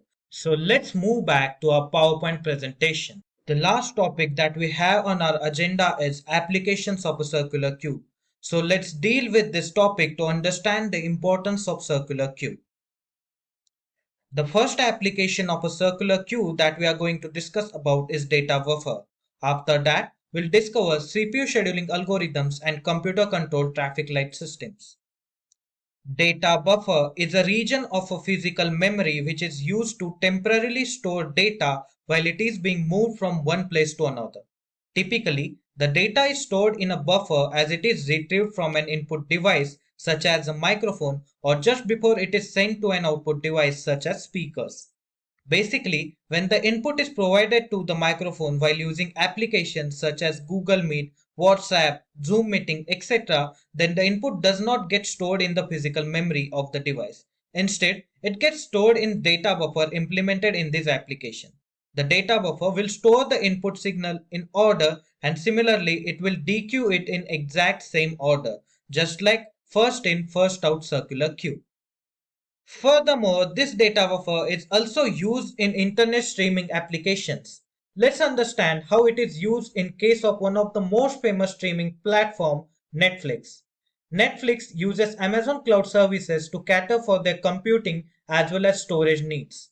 The server of Netflix are deployed over AWS Cloud, which are further connected to the content delivery network servers that are spread across the globe. These servers work together to provide fast delivery of internet content in the form of audio and video chunks or packets. These packets will be received in a virtual data buffer implemented inside MS Silverside, which is an application used by Netflix to stream content on remote devices. This buffer acts like an accordion in this streaming application. It gets filled when packets are being delivered at a rate that exceeds the video stream data rate and empties when the packets are not being delivered fast enough. The next application of a circular queue is a ready queue in CPU scheduling algorithms. CPU scheduling determines which process will own CPU for execution, while other processes are on hold. The main task of CPU scheduling is to ensure that whenever the CPU remains idle, the OS at least selects one of the processes available in ready queue for execution. The algorithm named round robin uses a circular queue to implement the ready queue state. The ready queue stores all the processes that are available for resource allocation having their own burst time. The burst time is the time that processes need to hold the CPU for their execution. But in this algorithm, the CPU has assigned with timestamp of 2 microseconds. This timestamp is the actual period for which the processes can hold the CPU for execution. So for example, the first process P1 had a burst time of 4 microseconds, but it can only access the CPU for 2 microseconds due to its timestamp. So this process will again re-enter the queue at the rear end. Further, the empty space created at the beginning of ready queue will be managed by the process of circular incrementation. This is the advantage of implementing ready queue using a circular queue. The next application is computer control traffic system. The circular queues are used in these systems to activate the signal lights for constant intervals of time. The computer system used for traffic light control stores a circular queue containing the commands to lit the traffic lights. These commands will be activated for a certain amount of time and will be reinserted at the rear end of a queue. This process is an example of circular FIFO principle, which is followed in insertion and deletion for circular queue. We will be discussing about priority queue in data structure. We'll start this discussion with introduction to the priority queue. Followed by that, we will understand how we can represent a priority queue. Advancing ahead, we'll deal with different implementation strategies for priority queue. After that, we'll understand what is a heap data structure and what different types of priority queue are available. Followed by that, we'll contemplate different operations in priority queue. Once finished with that, we will implement a priority queue using heap data structure. And finally, we will cover applications of priority queue to understand its importance. I hope I made myself clear with the agenda. Now let's get started with our first topic, Introduction to Priority Queue. Primarily, we will have a look at the real-life example of priority queue to understand it better. A hospital emergency queue is almost an ideal example of priority queue. When you go to the hospital, you must have observed that the person who needs immediate medical attention will be treated first, irrespective of his arrival at the reception. That means treating a person who is in agonizing pain or in emergency medical condition is the priority of the queue of patients. Priority queue in computer science also works with same approach. So what exactly is this priority queue? Well, a priority queue is an abstract data type that operates similar to the normal queue except for the fact every element has certain priority assigned to it. This definition of priority queue suggests that this particular type of queue also follows the same restrictions for insertion and deletion of data elements. The insertion in the priority queue will only be achieved at one end and deletion at another or opposite end. Additionally, the priority of data elements will determine the order of removal. The elements which has higher priority will leave the queue at first, and the elements which has lower priority will definitely leave the queue at last. As a side note, I would like to tell you guys that the priority queue only supports the elements that are comparable, meaning the data that we are going to insert into priority queue must be orderable. The compiler should not be facing any difficulty while comparing these data elements. Otherwise, the execution of a priority queue will definitely fail. Moving ahead, let's have a look at an example of priority queue. In this priority queue, we will insert 7, 2, 45, 23 and 12 respectively. These elements are not ordered. So how the priority queue is going to store them in order? Well, at the time of insertion, the priority queue conducts a comparison of each element with every other element present inside a queue to store them in order. But as there is no element inside a queue, so the first insertion, that is an element with value 7, will be attained. Followed by that, the next element will be inserted in a queue. Since the newly inserted element is smaller than that of previously inserted element, we'll swap their positions in order to maintain order. Remember, the element with least value will have a higher order and the element with greatest value will have a least priority or order. Now we will insert the next element in a queue, that is 45.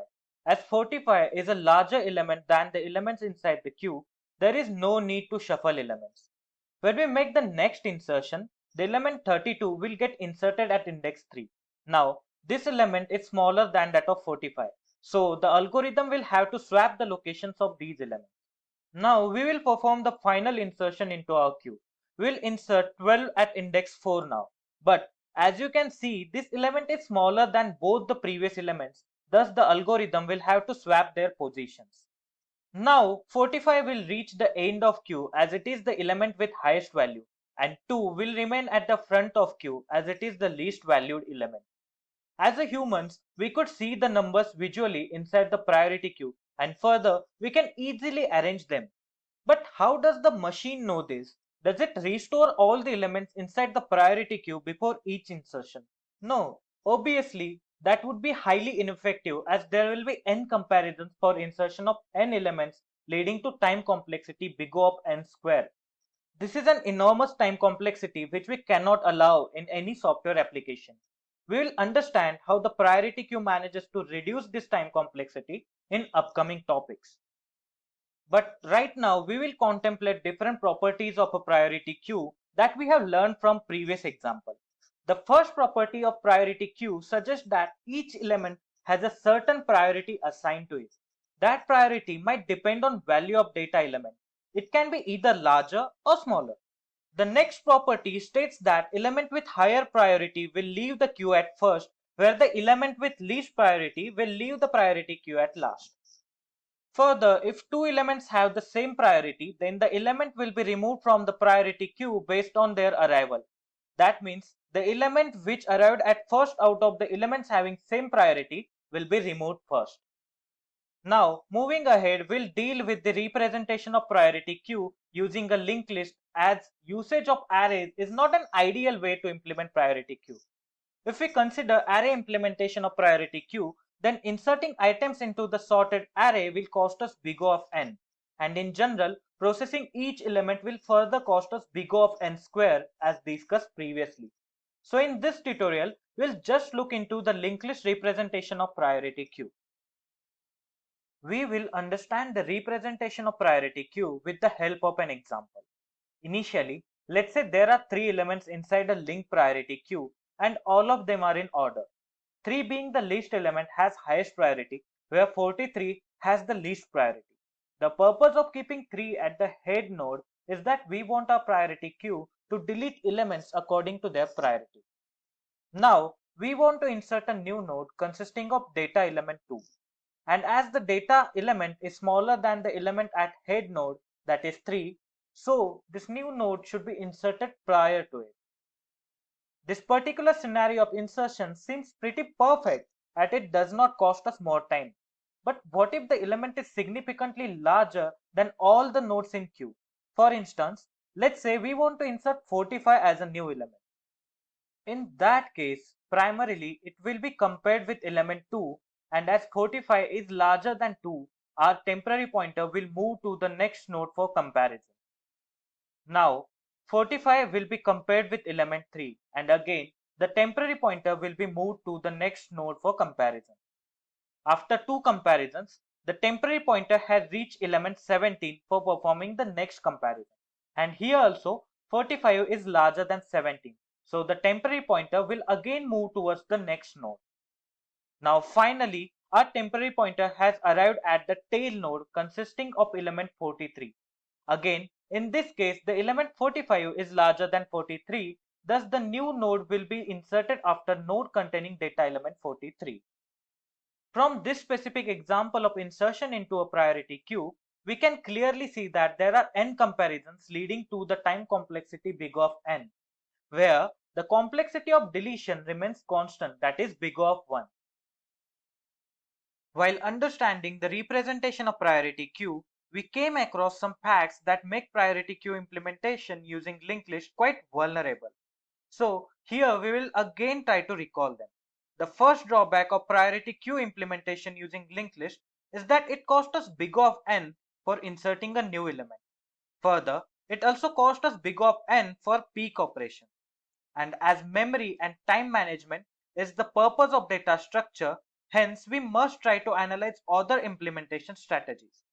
That is why in upcoming slides we'll look into different approaches to implement a priority queue.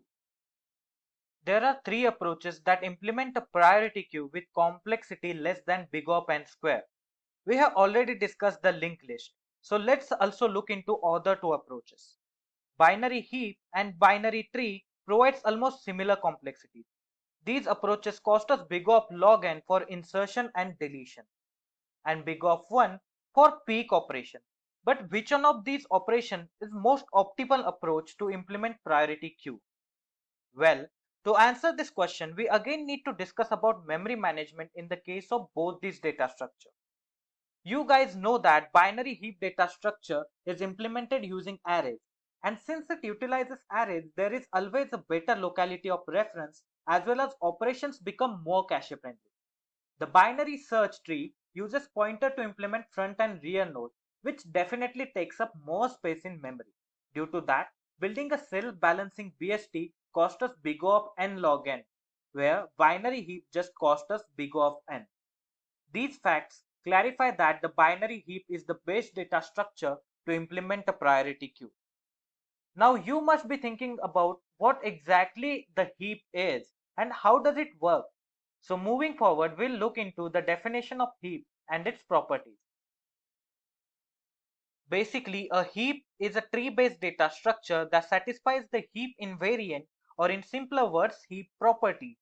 The heap invariant states that if A is a parent node of B, then A is ordered with respect to B for all nodes A and B in heap. What that means is the value of parent node is always greater than or equal to the value of child node in the heap, or other way around, the value of parent node is less than or equal to the value of child node for all nodes in a heap. Further, there are two types of heap named as max heap and minimum heap. First, we will look into max heap. The max heap is heap in which value of parent node is greater than the value of child node. For this particular example of max heap, you can see that the root node is the biggest element in tree and each child node is smaller than its parent node. The next type of heap is minimum heap. The min heap is heap in which the value of parent node is less than the value of child node. In this specific example, you can observe that each child node is larger than its parent node and the element at the root node is smallest element of the heap. Both the structures that we have discussed are binary heaps as every node has only two children. In upcoming slides, we will discuss some complex structures of heap data structure to better understand how we can judge if a tree-like structure is heap or not. Okay, so you can see a tree-like structure on your screen, and we are supposed to check whether if it is a valid heap data structure or not. But actually, here I would like you all to give it a try by yourselves. You can also pause this video if you want, but here I will provide you with a short moment to inspect this structure.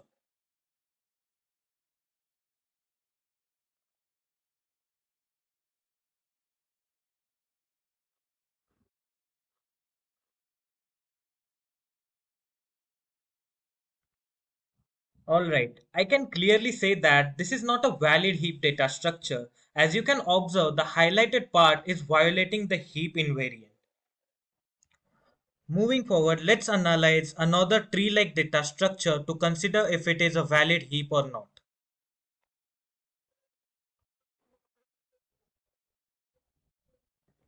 Well, yes, this is a valid heap because even though this one is strangely structured, we are free to move around the visual representation of nodes to make it organized.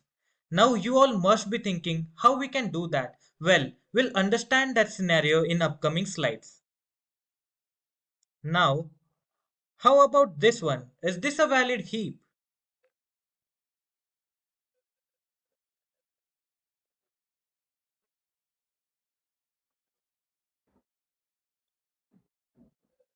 No, right?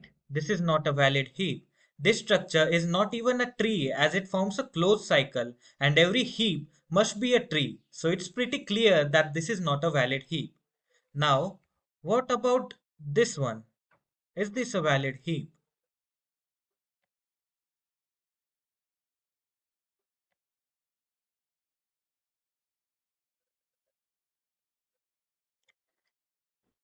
Yes, this is a valid heap as it satisfies the heap invariant that all the child nodes must be greater than or equal to or smaller than or equal to its parent node. Now, this is the last structure that we are going to check if it is a valid heap or not. What you guys think? Is this a valid heap?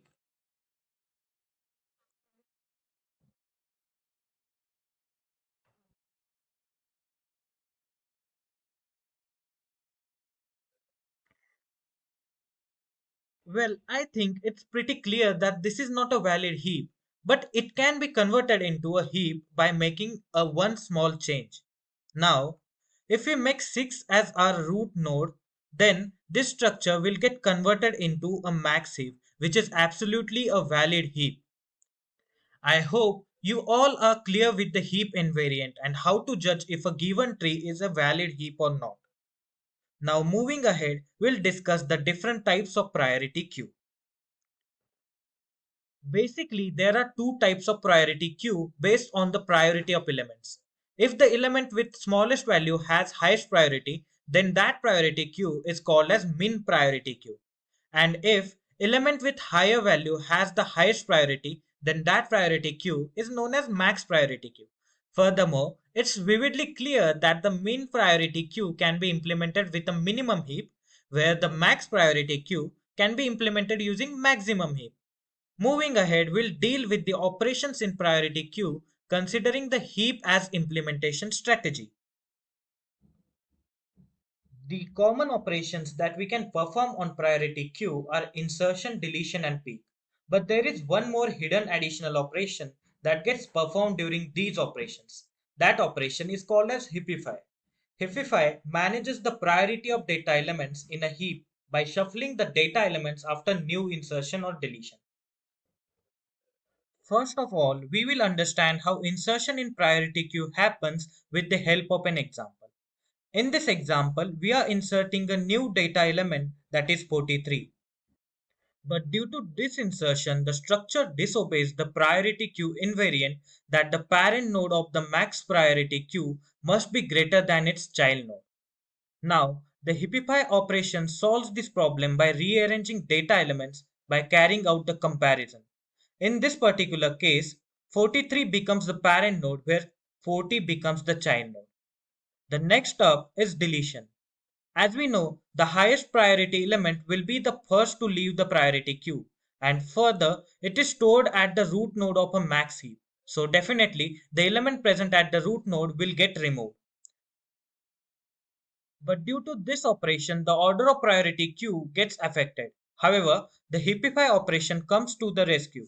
It reshuffles the elements of the priority queue to rearrange them in order. The next operation that we are going to discover is peek. The peek operation simply returns the element present at root node without removing it, and it is easily accessible. Thus, the time complexity of this operation is big of 1.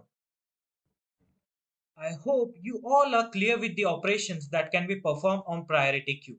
Moving forward, we'll try to implement them with the help of minimum heap. As discussed earlier, while implementing a heap data structure, we know that all the elements will get stored in an array, and we don't have any pointers pointing to either child or parent nodes. So how exactly does the heap data structure remember nodes like parent nodes and its left or right nodes? Well, if you have learned binary trees, then you must know the formulas present on your screen. These formulas determines the left child, right child, or even the parent node of any binary tree. Let's understand how this phenomenon works with the help of an example. We'll begin with index 0. If we enter 0 in this arithmetic expression, then we will get 1 and 2 as output. That means the element at index 1 will be the left child and element at index 2 will be the right child. And tree structure will look like this. Now, moving ahead, let's take an example of index 1. For index 1, the left child will be at index 3 and the right child will be at index 4. Similarly, for index 2, the left child will be at index 5, where the right child will be at index 6. Using these formulas, we'll be implementing heapify and primary queue operations. So note them down for further reference. Now moving further, we will visit code editor to implement priority queue data structure using C programming language. Previously, I mentioned that heap is implemented using arrays. So, to begin with heap implementation, primarily we will create a structure consisting of different variables or objects needed to implement heap data structure. So, let's create a structure. Struct heap consist int size, int count variable, and int star heap array, which is a dynamic array that we are creating here. And next, we'll also declare a pointer to heap structure along with size and count variable in a global scope. So let's do that. Int star heap comma size comma count. We'll create one more variable, int initial underscore size, to represent the initial size of our priority queue, and let's assign it value 4 for now.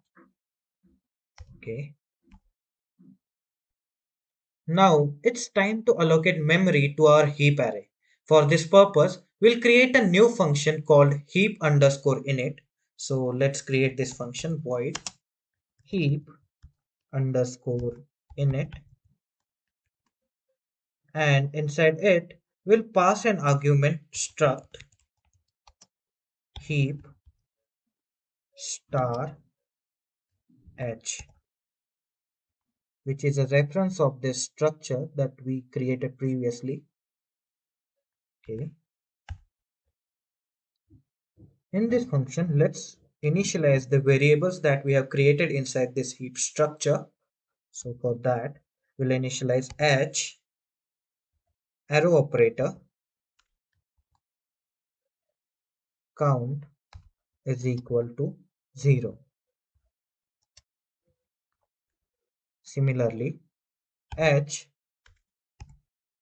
arrow operator, size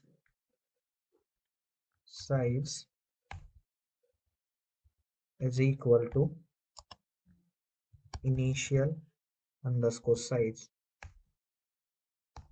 and h array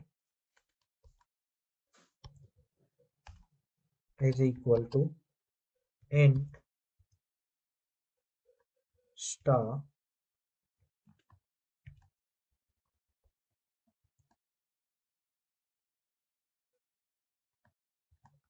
malloc size of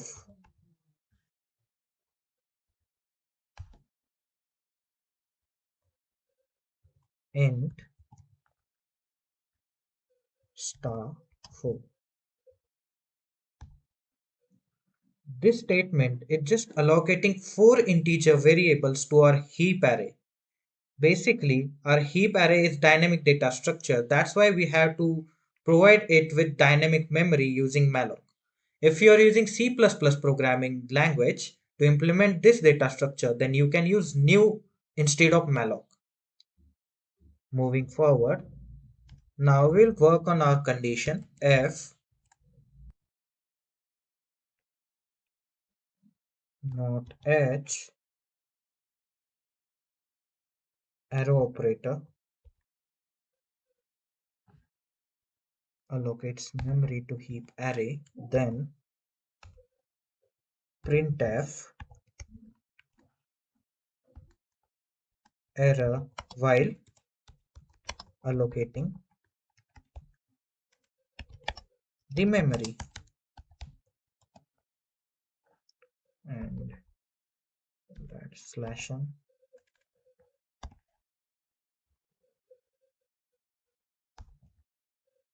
Next we'll write exit command.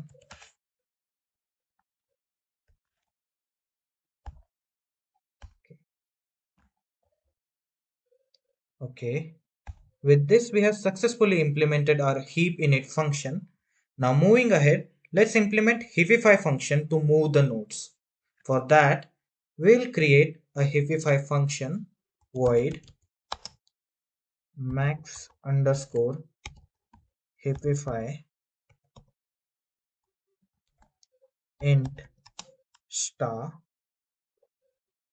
data int log int count.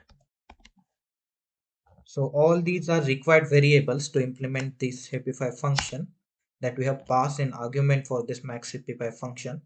Now let's create few more variables that we need.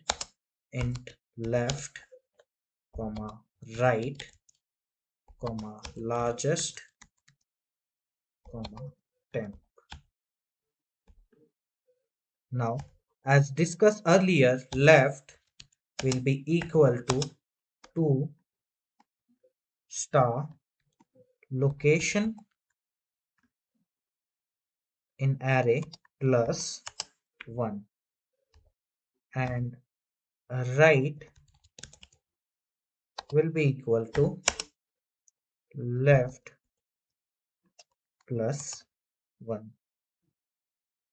Now let's say largest is equal to LOC, and we'll work on conditions now. If left is greater than or equal to count, and data left is greater than data largest, that is the location we have stored in largest variable, then largest is equal to left. With this block, what we are doing is we are checking if the element at location left is greater than the element at recent position, and the value at left is also greater than the value of recent location. If these conditions are true, then we will set the recent location as left. And here we are getting signal that there is semicolon missing over here, so we'll add it. Okay, now let's work on next condition. Now we will check the value at right position. If the recent location is greater than the right and the value at right is greater than the largest value, then element at largest will be set to right. So for that, we'll write condition if right is greater count and data right is greater than data largest,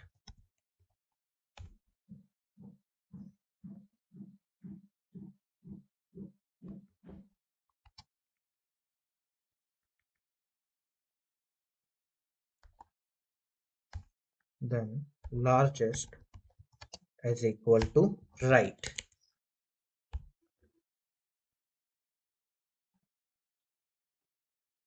Otherwise, if largest is not equal to location, then we will store the data present at location in temporary variable and data loc is equal to data largest. This is a swapping operation that we are carrying out here. And next, data largest is equal to 10. And now we'll make recursive call to our heapify function max underscore heapify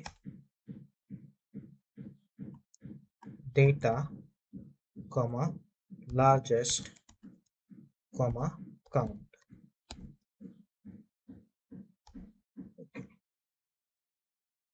With this, we have successfully completed our heapify function. Now we will work on insertion operation on priority queue. Let's call this function heap underscore push because we are treating this structure as heap, right? So in heap, insertion is called as push operation. So we'll call it void heap underscore push and we'll pass arguments struct heap star h int value.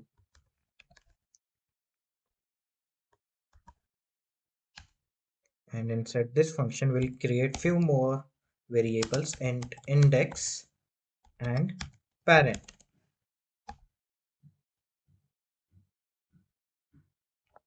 If you guys remember, the initial size that we have allocated to our array is 16 bytes.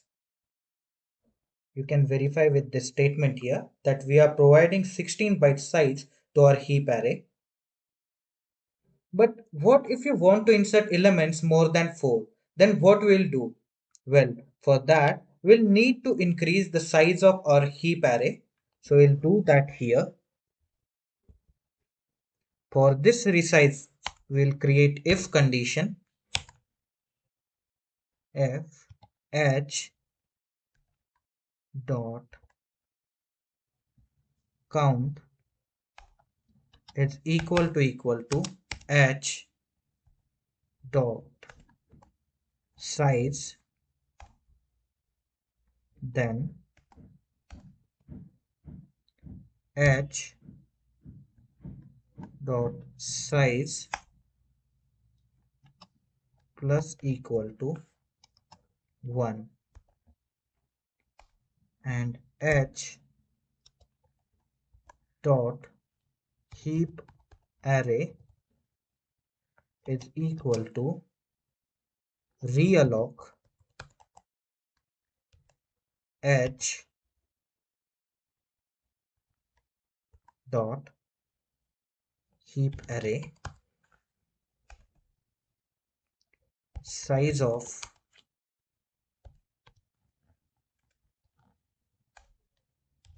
int star h dot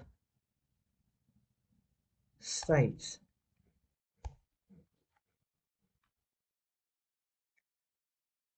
Basically, we are using realloc function in C to extend the dynamic memory space for our heap array.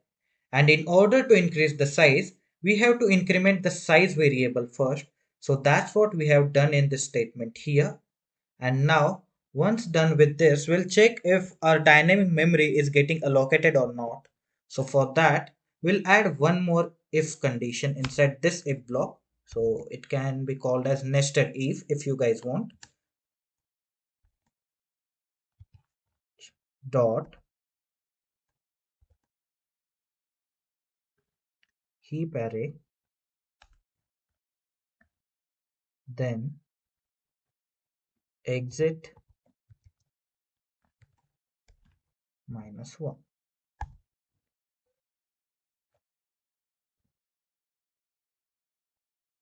Now we'll move out of this if block and we will set index variable to h dot count plus plus. Basically, we are iterating with help of index variable here. So next we'll add for condition for loop index to index is equal to parent.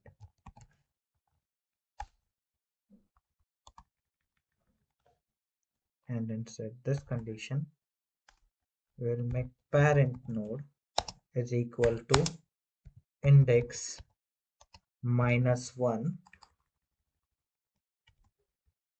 by 2. This is nothing but the formula that we have discussed in previous part. Now we'll add one more condition inside this for loop if h dot heap array parent is greater than or equal to value, then we will break this for loop. Otherwise, h dot heap array index will be equal to h dot heap array parent. Now we'll move outside this for loop and we'll add one more condition of insertion, that is h dot heap array, and at position index we will add the value provided by user using argument to heap push function. Okay, with this we have successfully created our heap push function. Now we'll move towards the next function, that is heap underscore delete. For that we'll create new function heap underscore delete, and let's make this function integer and we'll pass struct heap star h as an argument. We will create one more variable temp is equal to h arrow operator heap array, and inside this we'll pass a negating index. That means we are using this temporary variable to traverse through all list of elements. So for that we'll write dot dot minus minus h arrow operator count, which will decrease count one by one. Now next we'll add condition if h arrow operator count is greater than or equal to h arrow operator size plus 2 and h arrow operator size is also greater than the initial underscore size. Okay.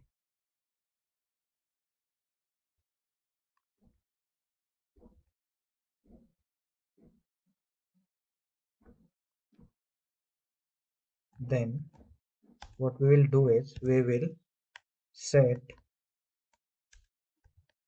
size to negate itself by 1 for each iteration, and then we will add h arrow operator heap array is equal to realloc h dot heap array comma size of int star h arrow operator and size size.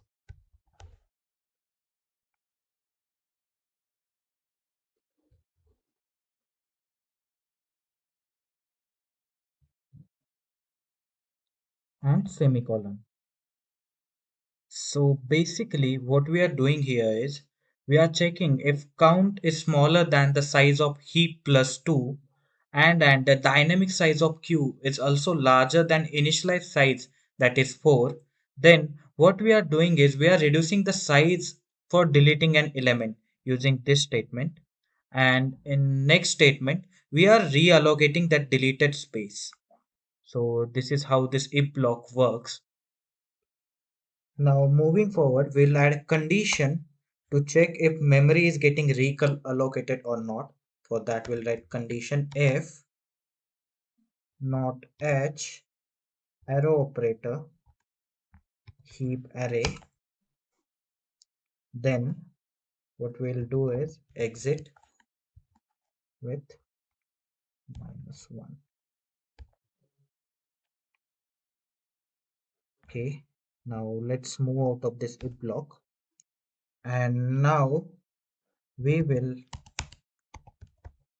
set this removed variable to h arrow operator heap array and index 0. So if you guys remember, 0 is the index of the highest element in our maximum heap. What I mean here is the element with highest value is stored at index 0 for max heap. Now moving forward, to delete this element, what we'll do is we will set h dot heap array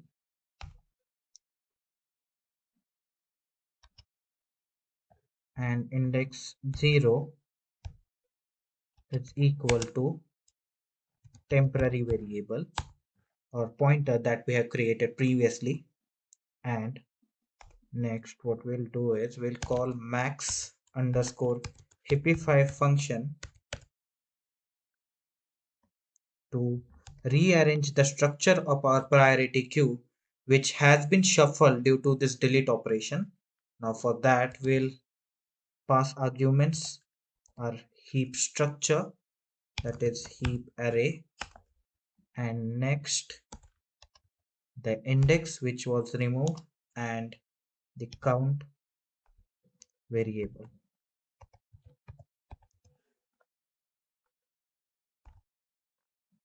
and we'll return the removed element. Okay, with this we have successfully implemented our delete function. Now, to understand the order of deletion in priority queue, we will implement one more function called as mtpq. So let's create this function,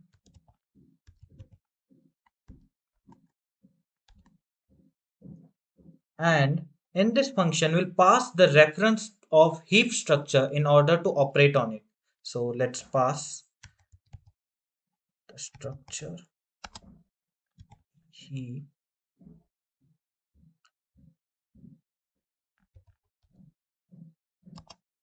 star h, and inside this function we will create a while loop h dot count is not equal to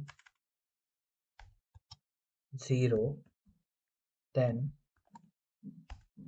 printf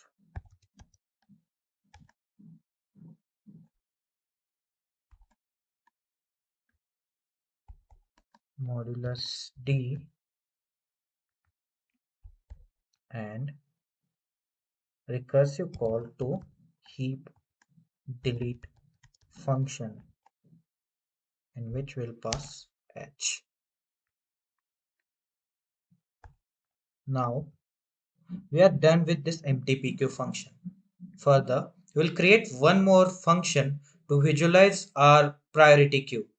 Let's call this function void heap underscore display, and inside this we'll pass structure heap star h, and now we will create one iterator element, and using that iterator element we'll create for loop I is equal to 0 to I is greater than arrow operator count plus plus I, and inside this for loop we will print the elements present in our queue using this format modulus d, and we'll call heap array, but for that we'll need to call structure as well,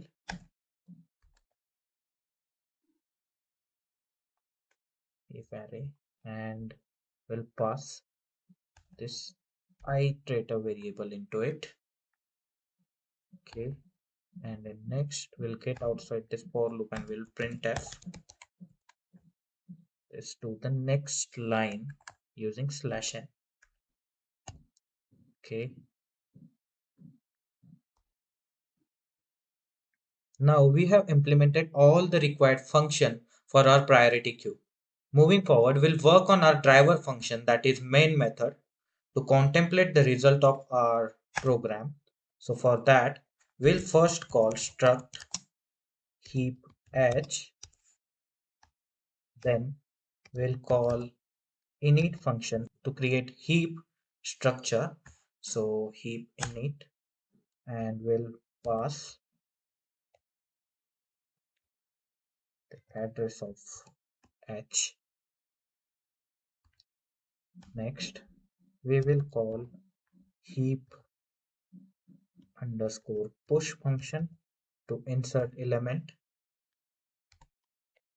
and h comma 1. Next, I'll copy this part, we'll paste it to insert another element, Now we'll insert 5 here. Next, paste, and we'll pass 3. Next, we'll insert element 7. Next, we'll insert element 9. And after this, we'll insert element 8. Okay, so now let's display the elements inside our heap using heap underscore display function. And let's pass an h object to print it. And again, we'll call empty pq function, empty pq, and we'll pass h. And after deleting all elements, it will return the state of our heap array again, or our priority queue. So finally we'll add return 0 statement, and now our code is ready. So let's compile it and check it if it works fine or not. So we are getting 4 errors here, guys, so we'll need to resolve them. First we'll need to check line number 82. So for 82, okay, here we haven't added semicolon. So I think this should be fine now. Still we have 2 errors.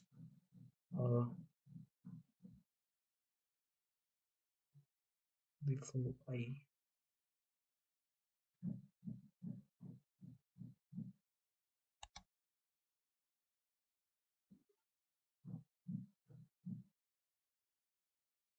reach there.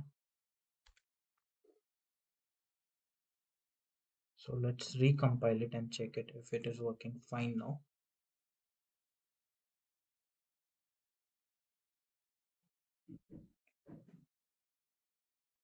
So we have received our output now. Now if you look at our output is printing elements 9, 7, 8, 1, 5 and 3. And deletion of elements is also happening according to their order. So 9 is getting deleted first after 8, 7, 5, 3 and 1. So that means our elements are getting removed in proper order. Further, we can say that our program for priority queue implementation works fine. Now, if you guys are worried about this program, then not to worry. We have you covered. You can mention your email IDs in comment box below and we will send it over to you. Remember guys, we can make comments private to protect all your data. So you can fearlessly put all your email IDs in comment box below. Now we will discuss applications of priority queue to understand its importance. The first application that we are going to discuss is use of priority queue in Google Maps. You must have used Google Maps several times to navigate from one city to another or from your location to nearest desired location. Have you ever wondered how Google Maps managed to do that? How does it provide an optimal path to reach your location? Well, Dijkstra's shortest path algorithm implemented in Google Maps actually manages to do that by gaining access to all possible paths. This algorithm uses the priority queue to maintain all the paths in order. Let's understand how it works in detail. Now, when you provide the location of place you want to reach via your mobile device, Google Maps feeds the data of all possible paths to Dijkstra's algorithm. Those paths or road are stored in minimum priority queue considering the distance as parameter for priority assignment. And we have learned that the minimum priority queue maintains the lowest value at the front or root node. This is how the priority queue helps Google Map to search for an ideal path for reaching destination location. The next application that we are going to discuss is data compression in WinZip or gzip. These applications use Huffman encoding algorithm to reduce the size of files. Huffman coding is a lossless data compression algorithm, and in this algorithm, a variable length code is assigned to input different characters. The code length is related to how frequent characters are used. Most recurring characters have the smallest codes, and longer codes are for the least frequent characters. This is how the generated codes will maintain the complete data while utilizing less memory space. Let's understand how this process works with the help of an example. Let's say our text file contains these random characters. The Huffman encoding algorithm creates codes for each character based on its number of occurrences. For instance, the frequency of character A is more prominent than B, and character C has less frequency. So the length of code A is smaller than B, and length of code B will be smaller than C. Now, according to the amount of generated code, the priority queue will determine the priority of characters and will store them. These codes takes less size than the actual characters in memory space, and due to the mapping of occurrences, data does not get lost. I hope now you guys understand why the priority queue is treated as an abstract data structure itself and why it is the better version of queue data structure. With this, we have come to an end to this complete guide to queue in data structure tutorial. If you have any queries regarding the topics covered in this particular session, then please mention them in the comment section below. Our team of experts will be happy to resolve all your queries. Thank you so much for watching this video and stay tuned for more from Simplilearn. Hi there, if you like this video, subscribe to the Simplilearn YouTube channel and click here to watch similar videos. To nerd up and get certified, click here.